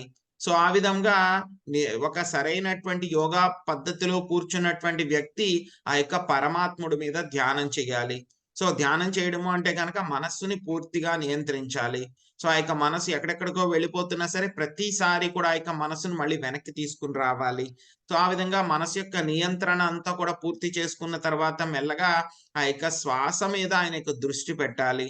శ్వాస మీద దృష్టి పెట్టిన తర్వాత మెల్లగా అది కూడా పరిపూర్ణత్వం సాధించిన తర్వాత శ్వాసను కూడా బంధించగలగాలి. సో బయటకు వచ్చే గాలిని లోపలికి, లోపలికి వచ్చేటువంటి గాలిని బయటికి కూడా కలపగలగాలి. పూర్తిగా ఉచ్ఛ్వాస నిశ్వాసాలను మొత్తం ఆపేయాలి. ఆపేసిన తర్వాత ఆయన అందరి హృదయాల్లో ఉన్నటువంటి ఆ యొక్క పరమాత్ముడి మీద ఆయన ధ్యానం చేయాలి. ధ్యానం చేసి మెల్లమెల్లగా ఆయన యొక్క రూపాన్ని దర్శించుకోవాలి. సో పరమాత్ముడి యొక్క రూపాన్ని దర్శించుకున్నటువంటి చివరి స్థాయి ఏమిటండి, అది సమాధి అని చెప్పబడుతుంది అనమాట. మొత్తం 8 స్థాయిలు ఉంటాయి యొక్క యోగాభ్యాసం. సో ఇదంతా కూడా మనకి శ్రీకృష్ణ భగవానుడు భగవద్గీతలో 6వ అధ్యాయంలో ఆయన అంతా కూడా ఎక్స్ప్లెయిన్ చేశారు. అంతా ఎక్స్ప్లెయిన్ చేసిన తర్వాత ఎప్పుడు ఇది జరిగింది, 5,000 సంవత్సరాల క్రితం జరిగింది అనమాట. అప్పుడు ఏం చెప్పారు అర్జునుడు, మీరు చెప్పినటువంటి యొక్క యోగ పద్ధతి ఏదైతే ఉందో, అష్టాంగ యోగ పద్ధతి ఏదైతే ఉందో అది ఆచరణీయాత్మకముగా లేదు, దాన్ని పాటించడం నా వల్ల కాదు. కావాలంటే కనుక నేను వాయువునైనా సరే బంధించేస్తాను, కానీ ఒక మనస్సుని నియంత్రించడం నా వల్ల కాదు అని చెప్పి అర్జునుడు చాలా సిన్సియర్ గా చెప్తున్నారనమాట. ఏదో గర్వాలకి డాంబికాలకి పోయి ఆయన ఏమి చెప్పట్లేదు అలాగా. సో చాలా స్ట్రైట్ ఫార్వర్డ్ గా చెప్పేశారు, నా వల్ల కాదు వీటిని పాటించడం అని చెప్పేసి అనమాట. సో ఈ విధంగా ఈ యొక్క యోగాభ్యాసం ఏదైతే ఉందో ఏం చెప్తున్నారు ప్రభుపాదుల వారు, సో మనకి చేసేటువంటి యోగాభ్యాసంలో ఫస్ట్ ఏం చెప్తారు వాళ్ళు, ముందుగా ఉచ్ఛ్వాస నిశ్వాసం అంటే గాలి పీల్చుకోవడము వదిలిపెట్టడము చెప్తారు అనమాట వాళ్ళు. సో అది చేయమంటారు. ఆ తర్వాత మళ్ళీ రకరకాలైనటువంటి ఎక్సర్సైజులు లాంటివి అవన్నీ కూడా చేపిస్తారు మనకి, శారీరకమైనటువంటి ఎక్సర్సైజులు. సో ఇవి కాదు యాక్చువల్ గా అన్ని ఎక్సర్సైజులు చేయగలగడము, ఉచ్ఛ్వాస నిశ్వాసాలని కంట్రోల్ చేసుకోవడం. యాక్చువల్ గా ఉచ్ఛ్వాస నిశ్వాసాలని కంట్రోల్ చేయడం మూలంగా ఏం జరుగుతుంది, రిజల్ట్ ఇవన్నీ కూడా చేయడం మూలంగా వచ్చే రిజల్ట్ ఏంటి, కేవలం ఒకే ఒక రిజల్ట్ వస్తుంది, ఫలితం. ఏంటా ఫలితము అంటే కనుక వాళ్ళకి ఇంద్రియ నిగ్రహము కలుగుతుంది. కేవలం ఇంద్రియ నిగ్రహం కలిగిన తర్వాత ఏం చేయాలి, మనస్సును మళ్ళీ పరమాత్మ మీద ధ్యానంలో పెట్టగాలి. ఇంద్రియ నిగ్రహం మాత్రం కలిగితే కనుక వాళ్ళు చేయాల్సినటువంటి పనిలో ఒక సగం మాత్రమే అయ్యింది, మిగతా సగం ఏంటి, పరమాత్మ మీద ధ్యానం పెట్టాలి. అది చెయ్యట్లేదు ఎవరు, అటువైపు చూడట్లేదు, ఆ సగం మీదే వాళ్ళు కాన్సన్ట్రేషన్ చేస్తున్నారనమాట. ఇంకా చెప్పాలంటే కనుక యోగాభ్యాసం చేయడానికి మనము సరైనటువంటి పద్ధతిలో కూర్చోవడం అనేటువంటిది నేర్చుకోవాలంటే కనుక చాలా సిన్సియర్గా ట్రై చేస్తే 1 year పడుతుందట అది నేర్చుకోవడానికి. కూర్చోవడం ఎలాగా అనేటువంటిది, ఇంకా శ్వాస అవన్నీ తర్వాత, కూర్చోవడం ఎలాగా అని చెప్పి ప్రాక్టీస్ చేయడానికి, ఎందుకంటే పద్మాసనం వేసుకుని కూర్చోవాలి, నడుముని నిటారుగా పెట్టాలి. సో ఇవన్నీ కూడా కండిషన్స్ ఉంటాయి అన్నమాట. సో ఎలాగ చెయ్యాలి అనేటువంటిది పర్ఫెక్ట్ గా రావాలంటే 1 year పడుతుందండి. ఇంకా తర్వాత కూర్చోవడమే 1 year పడితే మిగతా నేర్చుకోవడానికి ఎన్ని సంవత్సరాలు పడుతుందో సో ఇమాజిన్ చేసుకోవచ్చు అనమాట. మనకు ఉన్నటువంటి లైఫ్ టైం సరిపోదు అనమాట. సో కాబట్టి ప్రభుపాదుల వారు ఏం చెప్తున్నారంటే కనుక వ్యర్థమైనటువంటి కసరత్తులు చేసి మన విలువైనటువంటి కాలాన్ని ఎవరు కూడా వృధా చేసుకోకూడదు. ఏం చేయాలి, డైరెక్ట్ గా మనం ఏం చేయాలి, అల్టిమేట్ ఏదైతే ఉందో ఆ యొక్క చతుర్భుజ రూపంలో ఉన్నటువంటి నారాయణుడి మీద ధ్యానం చేయాలి. అదే నిజమైనటువంటి సమాధి. సో ఎవరైనా శూన్యం మీద నిరాకారం మీద చేస్తామని చెప్పి చెప్తారు, వాళ్ళకి విజయం సాధించడానికి వాళ్ళకి ఇన్ఫినిటీ అనంతకాలం సమయం పడుతుంది. సో కాబట్టి ఏం చేయాలి, ఎవరైతే యొక్క పరమాత్ముడి మీద ధ్యానం చేస్తారో వాళ్ళు శీఘ్రంగా వాళ్ళ యొక్క టార్గెట్ ని చేరుకుంటారు. సో ఇంకా ఏం చెప్తున్నారు, ఆ యొక్క పరమాత్ముడు ఎలా ఉంటారు అంటే కనుక మనకి భగవద్గీతలో కూడా చెప్పారనమాట. ఈశ్వర సర్వభూతానాం హృద్దేశార్జున తిష్టతి భ్రమయా సర్వభూతానాం యంత్రరూఢాని మాయయా అని చెప్పారనమాట. సో ఆయన పరమాత్ముడు ఎలా ఉన్నారు, ఆయన మొత్తము జీవులందరి హృదయాల్లో కూడా ఉన్నారు. ఈ యొక్క మాంసభక్షణ చేసే వాళ్ళు ఏం చెప్తారంటే కనుక కొంతమంది, ఆయన పరమాత్ముడు అందరి హృదయాల్లో కూడా లేరండి, కేవలం మనుషుల హృదయాల్లోనే ఉన్నారు ఆయన. కాబట్టి మనుషుల్ని చంపకూడదు, కావాలంటే కనుక జంతువుల్ని చంపేయచ్చు, ఎందుకంటే వాళ్ళ హృదయాల్లో లేడు ఆయన అని చెప్పి వాళ్ళు డిక్లేర్ చేస్తారనమాట. కానీ తప్పది. మొత్తం అందరి సర్వభూతానాం ఈశ్వర సర్వభూతానాం హృదయేశార్జున తిష్టతి, అందరి జీవులందరి హృదయాల్లో కూడా ఆయన తిష్ట వేసుకుని కూర్చుని ఉన్నారు. వాళ్ళ హృదయాల్లోనే కాదు, ఇంకా ఆయన ఏమయ్యారు, ప్రతి కణములోనూ అణువులో కూడా ఆయన ప్రవేశించారు. ప్రతి కణంలో అణువులో కూడా ఆయన ఉన్నారనమాట. ఆయనే పరమాత్ముడు అనమాట. క్షీరోదక సాయి విష్ణువే అనమాట ఆయన. సో ఆయన క్షీరోదక సాయి విష్ణువు లోకల్ వైకుంఠంలో కూడా ఉంటారు. ఆయన మొత్తం అందరి చోట్ల కూడా, అన్ని చోట్ల అందరి హృదయాల్లో కూడా పరమాత్మ కింద ఉంటారు. ప్రతి అణువు కణంలో కూడా ఆయన ఎక్స్పాండ్ అయ్యారనమాట. సో ఎవరైతే జీవులు ఉంటారో వాళ్ళకి ఏం తెలుస్తుంది, ఒక శరీరం గురించి మాత్రమే తెలుస్తుంది, కానీ పరమాత్మ అందరి శరీరాల్లో కూడా ఆయన ఉంటారన్నమాట. దీని గురించి మనం 13వ అధ్యాయం భగవద్గీతలో కూడా చాలా డీటెయిల్ గా నేర్చుకుంటాం మనం వీటిలన్నిటి గురించి కూడా అన్నమాట. సో కాబట్టి ఆయన ఏంటంటే కనుక ఆయన లాగానే మనం అంతా కూడా ఏంటంటే కనుక సేమ్ క్వాలిటీ కలిగి ఉన్నాము, కానీ ఆయన అందరికంటే కూడా చాలా సేమ్ క్వాలిటీ కలిగి ఉన్నా సరే ఆయనలో క్వాంటిటీ చాలా ఎక్కువ ఉందన్నమాట. లక్ష్మీదేవి మాతాజీ మీరు తర్వాత 2 పారాగ్రాఫ్లు చదవండి మాతాజీ. హరే కృష్ణ ప్రభుజీ. హరే కృష్ణ ప్రభుజీ. ప్రభుజీ హృదయం ఇక్కడ అష్టాంగ యోగ పద్ధతి గురించి చెప్పారు కదా ప్రభుపాదుల వారు. కృష్ణ చైతన్యోద్యమం అత్యున్నతమగు యోగ విధానమై ఉన్నది అని అన్నారు.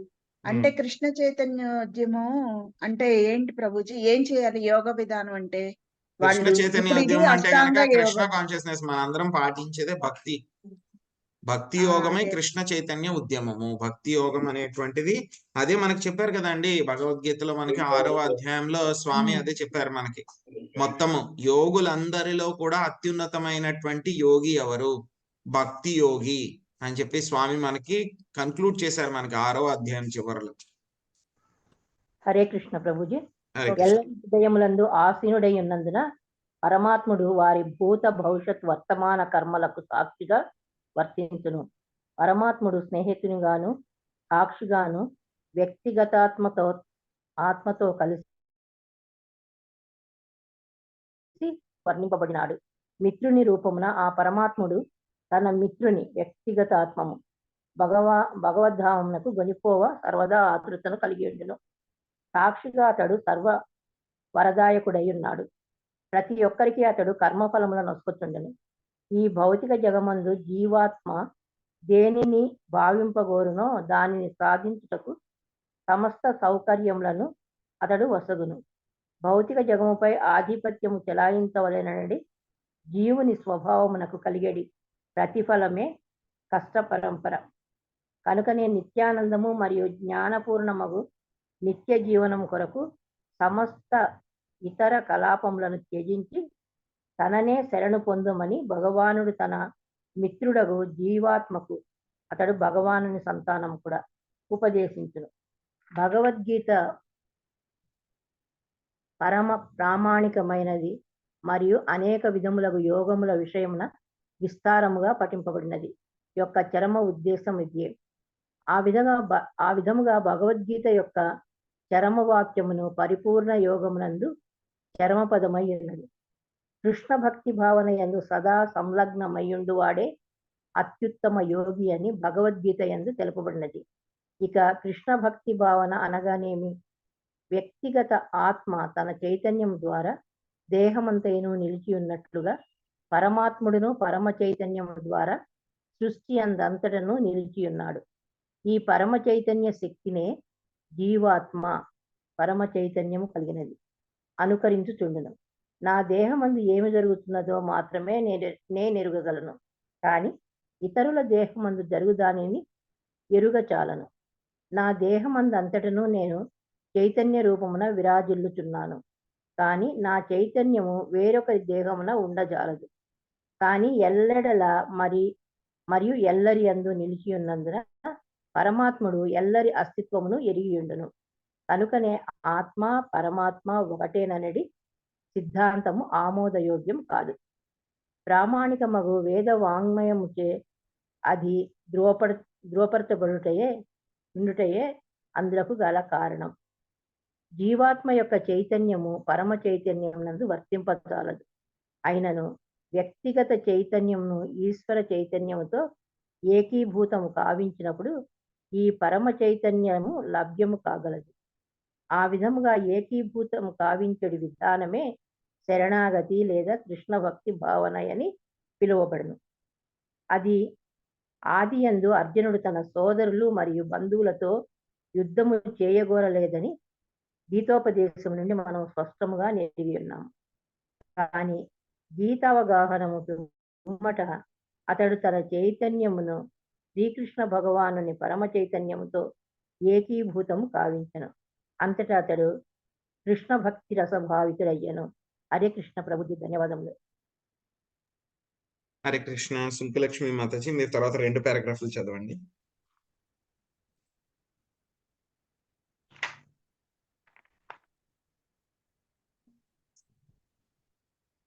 మ్యూట్ లో ఉన్నారు మాతాజీ, మ్యూట్ లో ఉన్నారు. వినపట్లేదు మాతాజీ.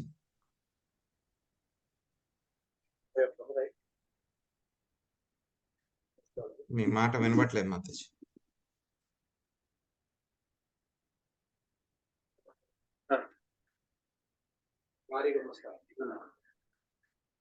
బంగారు మనుషులు 56,000 ఇచ్చాము. ఇందులో కాసులు చదవమంటారా ప్రభుజీ? చదువుతున్నా ప్రభు. మహాలక్ష్మి మాతాజీ, మీరు చదవండి. హరే కృష్ణ. హరే కృష్ణ ప్రభుజీ. Thank you Prabhuji. కృష్ణ ప్రభుపాదుల వారికి జై. కృష్ణ భక్తి భావన యందు సదా లగ్నమై ఉండువాడే అత్యుత్తమ యోగి అని భగవద్గీత యందు తెలుపబడింది. మాతాజీ, తర్వాత పారాగ్రాఫ్ అది అయిపోయింది. తర్వాత పారాగ్రాఫ్. కృష్ణ భక్తి భావన యందున్నవాడు కృష్ణుని ఆదేశానుసారము వర్తించును. కృష్ణ భక్తి భావన ఆరంభమున అటు ఆదేశము గురువు మాధ్యమమున లభించును. మనుజుడు తగినంతగా శిక్షణను బడిసి గురువు నిర్దేశమును ప్రేమ శ్రద్ధలతో అణుకువగా శ్రీకృష్ణుని కొరకై వర్తించినప్పుడు ఏకీభూతము గావించడి విధానము మరింత దృఢమునకు ఖచ్చితమును కాగలదు. కృష్ణ భక్తి భావన యందున్న భక్తిని ఈ భక్తి యోగ స్థితి యోగ విధానపు పూర్ణత్వ స్థితి అయి ఉన్నది. ఇటువంటి స్థితి యందు శ్రీకృష్ణుడు లేదా పరమాత్ముడు అంతరము నుండి ఆదేశమును నొసగగా బాహ్యమైన భక్తుడు గురువు కృష్ణునికి నిజమైన ప్రతినిధి ద్వారా సహాయమును పడియును. ఎల్ల హృదయం నందు ఆసీనుడై ఉన్నందున పరమాత్ముడు చైతన్య రూపమున అంతరము నుండి భక్తునికి సహాయపడును. అయినను పరమాత్ముడు ప్రతి ఒక్కరి హృదయమునందున్నాడని తెలుసుకున్నంత మాత్రమున సరిపోదు. అంతర్బాహ్యములలో అతనితో పరిచయము కలిగి ఉండి కృష్ణ భక్తి భావన యందు వర్తించుటకు అంతర్బాహ్యముల నుండి ఆదేశము నందవలను. ఇదియే మానవ జన్మ యొక్క అత్యున్నత పూర్ణ స్థితి మరియు సమస్త యోగమునందలి పరిపూర్ణత్వం అయి ఉన్నది. పూర్ణుడైన యోగి కొరకు అష్టావిధ సిద్ధులు కలవు. వాయువు కన్నను తేలికగా అగుట, పరమాణువు కన్నను సూక్ష్మంగా నగుట, పర్వతమును కన్నను పెద్దదిగా అగుట, కోరినదల్లా సాధించగలుగుట, ప్రభు వల్లే నియంత్రపు కలుగుట, అదివి ఆ అష్టాసిద్ధులు. కానీ భగవాన్ నుండి ఆదేశము నొందుటానడి పూర్ణ స్థితికి మనుజుడు ఎదిగినప్పుడు అది పైన తెలిసినటువంటి ఏ సిద్ధితో పోల్చడను ఘనమైనదే. యోగ విధానమందలి ప్రాణాయామము సాధారణముగా ఆరంభమున అభ్యసించబడినది, కేవలము ఆరంభము మాత్రమే. ఇక పరమాత్మని ధ్యానము మరి ఒక ముందడుగు వంటిది. కానీ పరమాత్మునితో ప్రత్యక్షముగా సంపర్కము పొంది అతని నుండి ఆదేశమునందుటనున్నది అత్యున్నత పూర్ణత్వ స్థితి. ధ్యానాభ్యాసమునందలి ప్రాణాయామ ప్రక్రియలు 5000 ఏండ్ల క్రిందటను పరమ కష్టముగా నుండేడివి. లేనిచో యోగ విధానము స్వీకరింపమున్న శ్రీకృష్ణుని ప్రస్తావమును అర్జునుడు నిరాకరించేడివాడు కాదు. ఈ కలియుగము పతిత యుగము. దీని యందు జనసామాన్యమును అల్పాయుష్కులై ఉండి అత్యున్న భావము లేదా ఆధ్యాత్మిక జీవనము నెరుగుటలో అలసులై యుందురు. వారు దాదాపుగా మందభాగ్యులై యుందురు. కనుక ఎవరేని ఆత్మానుభవం నందు కొద్దిగా అభిరుచిని కలిగి ఉన్నచో పలు విధములైన మోసములచే వంచింపబడుదురు. కనుక శ్రీ చైతన్య మహాప్రభువు అభ్యసించినట్లుగా భగవద్గీత నియమములను అనుసరించటయే యోగము. యోగమునందరి పూర్ణత్వ స్థితిని అనుభూతి మనర్చుకొనుటకు ఏకైక మార్గము. ఇది ఏ సరళమును అత్యున్నతమును అయిన యోగ విధానము వేదాంతము, శ్రీమద్ భాగవతము, భగవద్గీత పలు ముఖ్య పురాణములందు ఉపదేశించబడినట్లుగా శ్రీకృష్ణ భగవానుని పవిత్ర నామమును కీర్తించుచు శ్రీ చైతన్య మహాప్రభువు ఈ కృష్ణ భక్తి భావన యోగ విధానమును ఆచరణీయమగు పద్ధతిలో ప్రదర్శించి ఉండిరి. అధిక సంఖ్యలో భారతీయులు ఈ యోగ మాతాజీ తర్వాత నాగం సునీత మాతాజీ మీరు తర్వాత చదవండి. Thank you Mataji. దండవత్ ప్రణామం. అధిక సంఖ్యలో భారతీయులు ఈ యోగ విధానమునే అనుసరించరు. అమెరికా సంయుక్త రాష్ట్రములందు ఇది నెమ్మదిగా విస్తరించుచున్నది. ఈ కాలమునకు ముఖ్యముగా యోగమునందు జయమును సాధింప శ్రద్ధాళువులైన వారికి ఇది పరమ ఆచరణీయమై ఉన్నది. ఇతర మగు ఏ యోగ విధానమును ఈ కాలమున విజయవంతము కాబోదు. ధ్యాన విధానము స్వర్ణ యుగమైన సత్యయుగమునందు సాధ్యమై ఉండేది. ఏలైనా ఆ యుగమున మానవులు వేలాది సంవత్సరములు జీవించేవారు. కనుక యోగాభ్యాసమున ఎవరేని జయమును వాంఛించినచో అతడు హరే కృష్ణ కృష్ణ కృష్ణ హరే హరే, హరే రామ హరే రామ రామ రామ హరే హరే అను మహామంత్ర జపకీర్తనములను ఆరంభింపవలెను.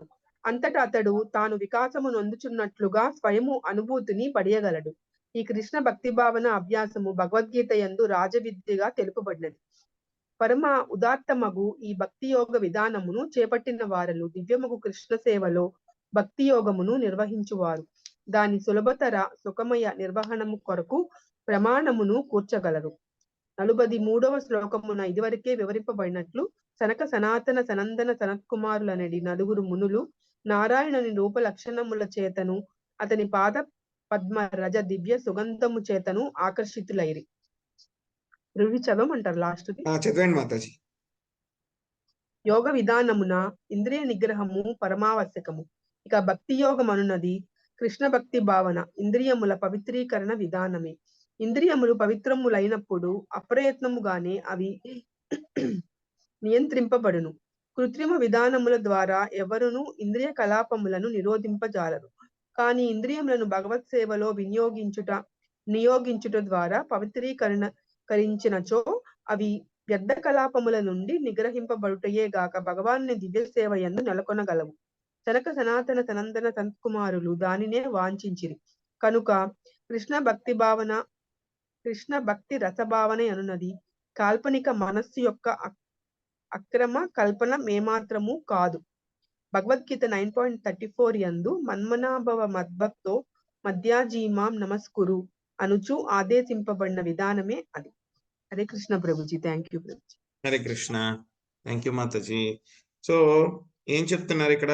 భగవంతుడు ఆయన పరమాత్మ కింద ఉంటారనమాట. పరమాత్మ కింద ఉంటూ ఆయన ఏం చేస్తారు అని అంటే కనుక కొంచెం, సో ఆయన పరమాత్మ కింద మనందరి హృదయాల్లో కూడా ఉంటారు. ఆయన ఏం చేస్తూ ఉంటారు అంటే కనుక అన్నింటికీ కూడా ఆయన సాక్షిభూతుడుగా ఉంటారన్నమాట.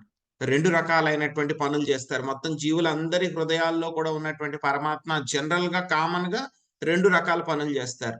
మొదటిది, జీవులందరూ కూడా ఏం చేస్తున్నారు అని చెప్పేసి ఆయన మొత్తం సాక్షిభూతుడుగా ఉంటారన్నమాట.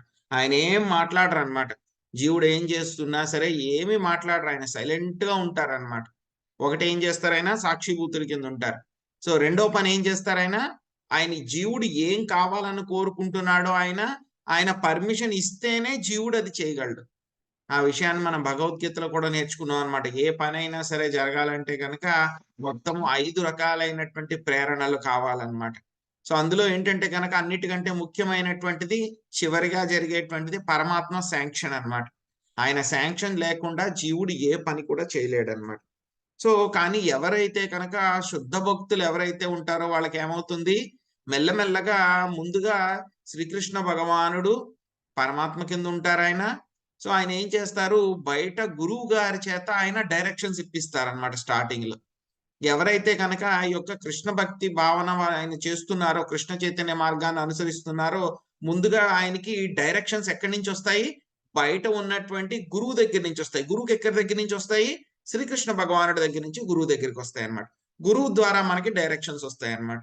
సో ఎప్పుడైతే గనక మనం ఈ కృష్ణ చైతన్య మార్గంలో భక్తి యోగంలో చాలా ముందుకు వెళ్ళామో ఏమవుతుంది, మెల్లమెల్లగా చైత్య గురు అంటే గనక మన లోపల నుంచి మనకి పరమాత్మ డైరెక్ట్ గా ఇన్స్ట్రక్షన్స్ ఇవ్వడం మొదలు పెడతారు. ఆయన ఇంతకు ముందు పరమాత్మ ఎలా ఉన్నారో అందరి హృదయాల్లో కూడా కామన్ గా ఎలా ఉన్నారు, ఆయన సాక్షిభూతుడి కింద ఉన్నారు, పర్మిటర్, ఆయన పర్మిషన్ ఇచ్చే, ఆయన అనుమతించే ఆయన. సో ఆయన రెండు పనులు చేస్తూ ఉంటారు. ఎప్పుడైతే కనుక కృష్ణ చైతన్య మార్గంలో చాలా ముందుకు వెళ్ళిపోతే ఆయన మూడో పని కూడా చేస్తారు. ఏంటా పని, ఆయన ఆ భక్తుడికి ఆయన డైరెక్షన్స్ ఇస్తారనమాట, నిర్దేశాలు ఇస్తారు. అలాగ చెయ్యి, ఇలాగ చెయ్యి, అలాగ చెయ్యి, ఇలా చెయ్యి, అది చేయొద్దు, ఇది చేయొద్దు అని చెప్పి డైరెక్షన్స్ ఇస్తారు. ఎప్పుడైతే గనక భక్తుడు ఆయన చెప్పినట్లు, పరమాత్మ చెప్పినట్లు చేస్తూ ఉంటే గనక మెల్లగా ఏమవుతాడు, కృష్ణ చైతన్య మార్గంలో భక్తి యోగంలో ముందుకు వెళ్ళి ఆ యొక్క పరమాత్మని, భగవంత్ ధామానికి ఆయన చేరుకుంటాడు అనమాట. సో అదే విషయాన్ని మనకి ఇక్కడ చెప్తున్నారనమాట. సో నిజమైనటువంటి స్థాయి యోగం యొక్క పరిపూర్ణత ఏమిటి అని అంటే కనుక కేవలం ఇంద్రియాలని నియంత్రించుకోవడము, ఏదో ప్రాణాయామం చేయడము, లేకపోతే కనుక ఇంద్రియాలని నియంత్రించుకోవడం, ఎక్సర్సైజ్లు చేయడం మూలంగా నా ఆరోగ్యం బాగుపడుతుంది, నేను ఎక్కువ సంవత్సరాలు జీవించగలుగుతాము, ఇవన్నీ కూడా ఏంటంటే కనుక బై ప్రొడక్ట్స్ అనమాట. వేరే సెపరేట్ గా వచ్చేటువంటివి. యోగం చేస్తూ ఉంటే కనుక ఆటోమేటిక్ ఇవన్నీ వస్తూ ఉంటాయి, కానీ అవి నిజమైనటువంటి ఉద్దేశం కాదు. నిజమైనటువంటి ఉద్దేశం ఏమిటి, ఆ యొక్క పరమాత్మ మీద సమాధిలో ధ్యానంలో కూడా ఉండడం కాదు. దానికంటే కూడా ఇంకా ముఖ్యమైనటువంటిది ఏంటంటే కనుక ఆ యొక్క పరమాత్మ నుండి మన హృదయంలోంచి ఉన్నటువంటి పరమాత్మ నుంచి డైరెక్ట్ గా ఆయనతో మాట్లాడగలిగి ఆయన దగ్గర నుంచి డైరెక్ట్ గా డైరెక్షన్ తీసుకోవడం అనేటువంటిది, అది యోగం యొక్క నిజమైనటువంటి పరిపూర్ణత. యోగం యొక్క నిజమైనటువంటి పరిపూర్ణత. అటువంటి పరిపూర్ణత ఎవరికి వస్తుంది అని అంటే గనక మనకి భగవద్గీతలో 6వ అధ్యాయం 47వ శ్లోకంలో కూడా చెప్పారు స్వామి.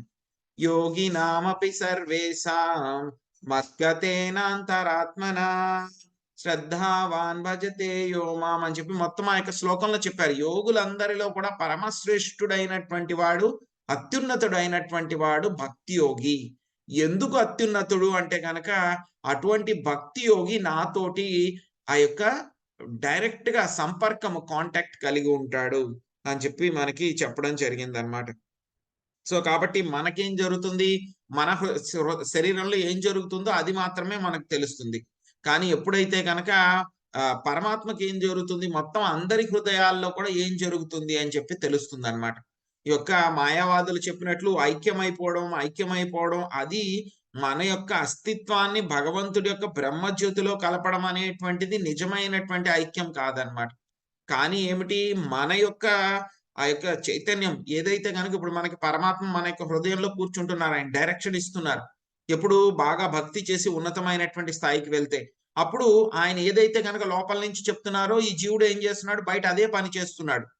అది నిజమైనటువంటి ఐక్యము, ఏకీభూతం అవ్వడం అనేటువంటిది చెప్తున్నారు అనమాట. సో అదే విషయాన్ని మనకు చెప్పారు. సో ఆ తర్వాత ఏమవుతుంది, ఈ యొక్క సిద్ధుల గురించి మాట్లాడారనమాట. సో మొత్తం 8 రకాలైనటువంటి సిద్ధులు అనమాట. అవేంటి, చాలా నిన్న కూడా మనం చెప్పుకున్నాం అనమాట. సో పరమాణువు కంటే కూడా చాలా చిన్నగా అయిపోవడము, కావాలనుకుంటే కనుక పెద్ద పర్వతం కంటే కూడా చాలా పెద్దగా అయిపోవడము, సో వాయువు కంటే కూడా చాలా తేలికగా అయిపోవడము. ఈ సిద్ధిని ఉపయోగించుకుని ఏం చేశారు, ఈ యొక్క 4 కుమారులు కూడా వైకుంఠం దాకా వాళ్ళు వెళ్ళగలిగారు అనమాట. సో ఇంకో రకమైనటువంటి సిద్ధి ఏంటంటే కనుక ఏది కావాలనుకుంటే కనుక జరిగిపోతుంది, అదొక సిద్ధి. ఇంకొకటి ఏంటంటే కనుక ఎవరినైనా వశీకరణ అన్నమాట. సో ఎవరినైనా సరే మనం కంట్రోల్ చేసేయచ్చు, మనకి ఆ సిద్ధి వస్తే ఎవరినైనా సరే కంట్రోల్ చేసేయచ్చు అన్నమాట. సో కానీ ఇటువంటి యొక్క సిద్ధులు పొందడం అనేటువంటిది కూడా ఏంటంటే కనుక భగవంతుడితోటి నిజమైనటువంటి సంపర్కం కలిగినటువంటి సిద్ధి కంటే కూడా చాలా తక్కువ అన్నమాట ఇవన్నీ కూడా. ఇంకా ప్రాణాయామం అనేటువంటిది ఏంటంటే కేవలం ఒక స్టార్టింగ్ పాయింట్ అంతే. కానీ ఎప్పుడైతే కనుక భగవంతుడితోటి మనము ప్రత్యక్షముగా సంపర్కము, డైరెక్ట్ కాంటాక్ట్ పొందుతామో, ఆయన దగ్గర నుంచి మనము డైరెక్ట్ గా మనం ఏంటి ఇన్స్ట్రక్షన్స్ తీసుకోగలుగుతామో, అది మనకి యొక్క అత్యున్నతమైనటువంటి పూర్ణత్వ స్థితి అన్నమాట. దీన్నే మనకి చెప్పారు స్వామి కూడా, మనకి చతుశ్లోకి భగవద్గీతలో కూడా చెప్పారనమాట. సో ఎవరైతే కనుక నా శుద్ధ భక్తులు ఉంటారో వాళ్ళు ఏం చేస్తూ ఉంటారు, 24 గంటలు కూడా నా గురించి ఆలోచిస్తూ ఉంటారు, నా గురించే చెప్పుకుంటూ ఉంటారు, ఇవన్నీ కూడా చేస్తూ ఉంటారు. సో ఆ విధంగా చేస్తూ ఉన్నప్పుడు ఏమవుతుందంటే, స్వామి నేను వాళ్ళందరి హృదయాల్లో కూడా కూర్చుని ఏం చేస్తాను, వాళ్ళ కోసం ఏం చేస్తాను అంటే కనుక వాళ్ళకు ఉన్నటువంటి అజ్ఞానాంధకారాన్ని తొలగించడమే కాకుండా వాళ్ళకి నేను నా దగ్గరికి ఎలాగ రావాలి అనేటువంటి డైరెక్షన్ కూడా నేను వాళ్ళకి ఇస్తాను అని చెప్పి చెప్తున్నారండి.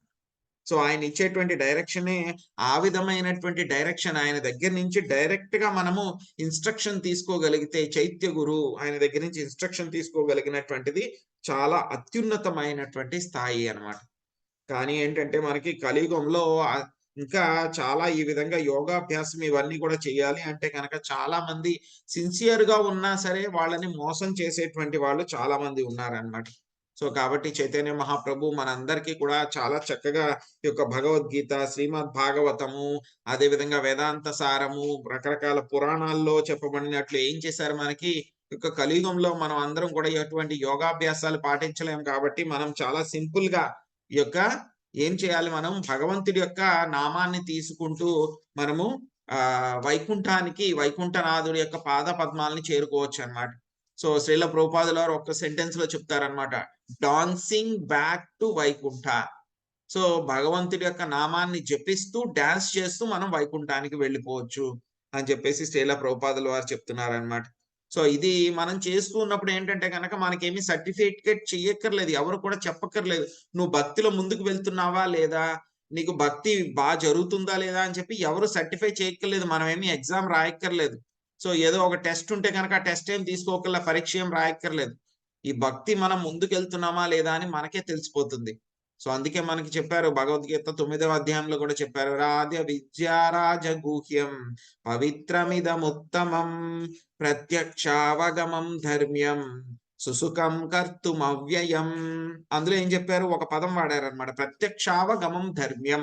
అంటే కనుక ఎవరు సర్టిఫై చేయక్కర్లేదు బయట నుంచి, మీరు భక్తిలో ముందుకు వెళ్తున్నారా, మీరు ప్రోగ్రెస్ చేస్తున్నారా అని చెప్పి మనకి ఎవరు చెప్పకల్లా, సర్టిఫై చేయకల్లా, మనంతట మనకే తెలిసిపోతుంది. భక్తిలో ముందుకు వెళ్తుంటే ప్రత్యక్షావగమం ధర్మ్యం. సో మనకి భక్తిలో ముందుకు వెళ్తుంటే కనుక మనకే తెలిసిపోతూ ఉంటుంది అనమాట. సో కాబట్టి ఇదే విషయాన్ని మనకి చెప్తున్నారనమాట, ఈ యొక్క భాషల్లో కూడా శ్రీల ప్రభుపాదుల వారు చెప్తున్నారనమాట. సో ఏంటంటే కనుక యొక్క 4 కుమారులు కూడా భగవంతుడి యొక్క రూప రక్షణాల చేత కూడా, ఆయన యొక్క పాద పద్మాల చేత దగ్గర నుంచి వచ్చినటువంటి సుగంధం చేత కూడా వాళ్ళు చాలా ఆకర్షితమయ్యారు. సో కాబట్టి నిజమైనటువంటి యోగ విధానం ఏదైతే ఉందో దానికి ఇంద్రియ నిగ్రహం అనేటువంటిది కంపల్సరీ. సో కాబట్టి మనకి ఏం చేస్తుంది, ఆటోమేటిక్ గా ఎప్పుడైతే ఇంద్రియ నిగ్రహం మనంతట మనం చేసుకోవాలంటే చాలా కష్టం అన్నమాట. కానీ మనం భగవంతుడి యొక్క నామాన్ని ఎప్పుడైతే చేస్తున్నామో, యొక్క భక్తి యోగం పాటిస్తూ ఉన్నామో, ఏమవుతుందంటే కనుక మన యొక్క ఇంద్రియాలు అవి ప్యూరిఫై చేయబడతాయి అన్నమాట, పవిత్రీకరించబడతాయి అన్నమాట. సో ఆ విధముగా పవిత్రీకరించబడినప్పుడు ఏమవుతాయి, ఇంద్రియాలు ఆటోమేటిక్ గా మనం చెప్పినటువంటి మాట అవి వింటాయి అన్నమాట. అంతేగాని లేకపోతే కనుక కృత్రిమంగా నేను ఇంద్రియాలను నియంత్రిస్తాను అంటే కనుక 1 రోజు వింటాయి, 2 రోజులు వింటాయి, 10 రోజులు వింటాయి, నెల రోజులు వింటాయి, 6 నెలలు వింటాయి. తర్వాత 7వ నెల ఏం చేస్తాయి, నేను వినను, నా వల్ల కాదు, నేను ఇలాగే చేస్తానని మొండికేసి కూర్చుండిపోతాయి అవి ఇంద్రియాలు అన్నమాట. సో కాబట్టి మనము మెకానికల్ గా కంట్రోల్ చేయాలంటే కనుక మన వల్ల కాదనమాట. కానీ ఎప్పుడైతే కనుక ఇంద్రియాలను మనం భగవత్ సేవలో మనము వాటిని నియోగిస్తూ ఉంటే కనుక ఏమవుతుంది, మెల్లగా అనవసరమైనటువంటి కార్యకలాపాలలో అవి వెళ్లకుండా ఏమవుతాయి, భగవంతుడి యొక్క సేవలో అవి నియుక్తం అవడం మూలంగా పూర్తిగా పవిత్రీకరించబడతాయి అన్నమాట. సో కాబట్టి ఈ యొక్క సనక సనందన సనత్ కుమారులు కూడా దాన్నే కావాలని కోరుకున్నారనమాట వాళ్ళు కూడా. సో ఈ యొక్క కృష్ణ భక్తి అనేటువంటిది ఏదో మెంటల్ కన్కక్షన్ కాదనమాట, ఏదో మనసుకు ఏదో అనిపించినటువంటి కృత్రిమంగా తయారు చేసినటువంటి పద్ధతి కానీ విధానం కూడా కాదనమాట. సో అందుకే భగవద్గీతలో కూడా క్లియర్ గా చెప్పారు ఆ యొక్క ఇన్స్ట్రక్షన్ 9వ అధ్యాయం 34వ శ్లోకంలో. సో మన్మనాభవ మద్భక్తో మధ్యాజీమాం నమస్కురు మామే వైశ్యసి యుక్త్వైవం ఆత్మానం మత్పరాయణః. సో అల్టిమేట్ గా ఏం చేయాలి, ఇక్కడ సనత్ కుమారులు కూడా అదే చేస్తున్నారు. ఏం చేస్తున్నారు, సో స్వామి ఏం చెప్పారు, సో అందరికి అర్జునుడికి కూడా చెప్పారు, మన్మనాభవ మద్భక్తో మధ్యాజీమాం నమస్కురు. సో నాకు నమస్కారాలు అర్పించు, సో నన్నే అర్చించు, నన్నే పూజించు, నా మీదే ధ్యానం చెయ్యి. సో ఆ విధంగా చేస్తూ ఉంటే కనుక నన్ను తప్పకుండా పొందగలవు నువ్వు అని చెప్పేసి అర్జునుడికి ఏవైతే ఇన్స్ట్రక్షన్ ఇచ్చారో, సో అదే విషయాన్ని ఇప్పుడు సనత్ కుమారులు వాళ్ళందరూ కూడా పాటిస్తూ ఉన్నారనమాట. సో ఈ యొక్క ఇన్సిడెంట్ అయిన తర్వాత ఏమవుతుంది, తర్వాత కుమారులు ఎవరైతే ఉన్నారో వాళ్ళు మాట్లాడడం మొదలు పెడతారు. మాట్లాడిన తర్వాత స్వామి ఏం చేస్తారంటే కనుక ఈ యొక్క కుమారులకి జైవిజయులకి మధ్యలో ఆయన ఏం చేస్తారు, సంధి చేసి మంచి జరిగేలాగా చేస్తారనమాట. ఇద్దరికి కూడా మంచి జరిగేలా చేస్తారు. సో ఆయన ఏ విధంగా చేశారు, ఎంత ఎక్స్పర్ట్ గా చాకచక్యంగా చేశారు అనేటువంటి విషయాలు మనం తెలుసుకుందామండి రేపు. హరే కృష్ణ.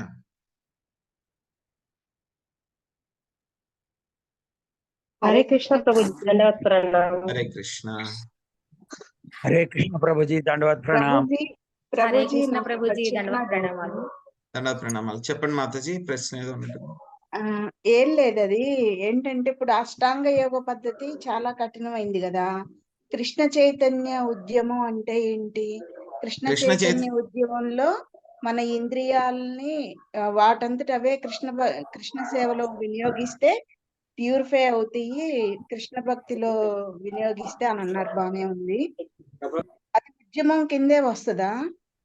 మనం చేసేటువంటి భక్తి యోగమే కృష్ణ చైతన్య ఉద్యమం మాతాజీ. భక్తి యోగమే కృష్ణ చైతన్య ఉద్యమం అన్నమాట. ఓకే, ఉద్యమం అనేటప్పటికి అది ఇంకో పదమేమోనని లేదు మాతాజీ, డౌట్, అందుకని అడుగుదాము.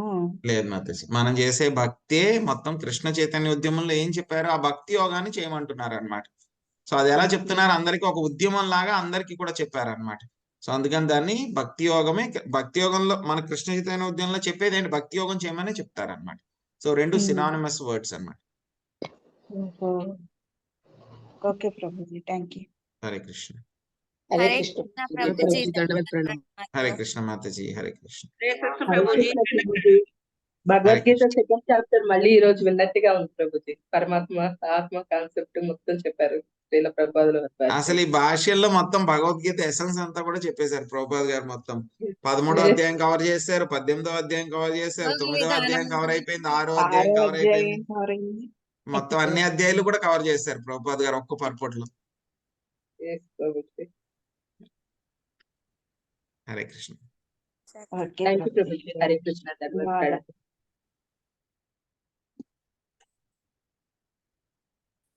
హరే కృష్ణ. వాంఛా కల్పతరుభ్యశ్చ కృపా సింధుభ్య ఏవ చ పతితానాం పావనేభ్యో వైష్ణవేభ్యో నమో నమః.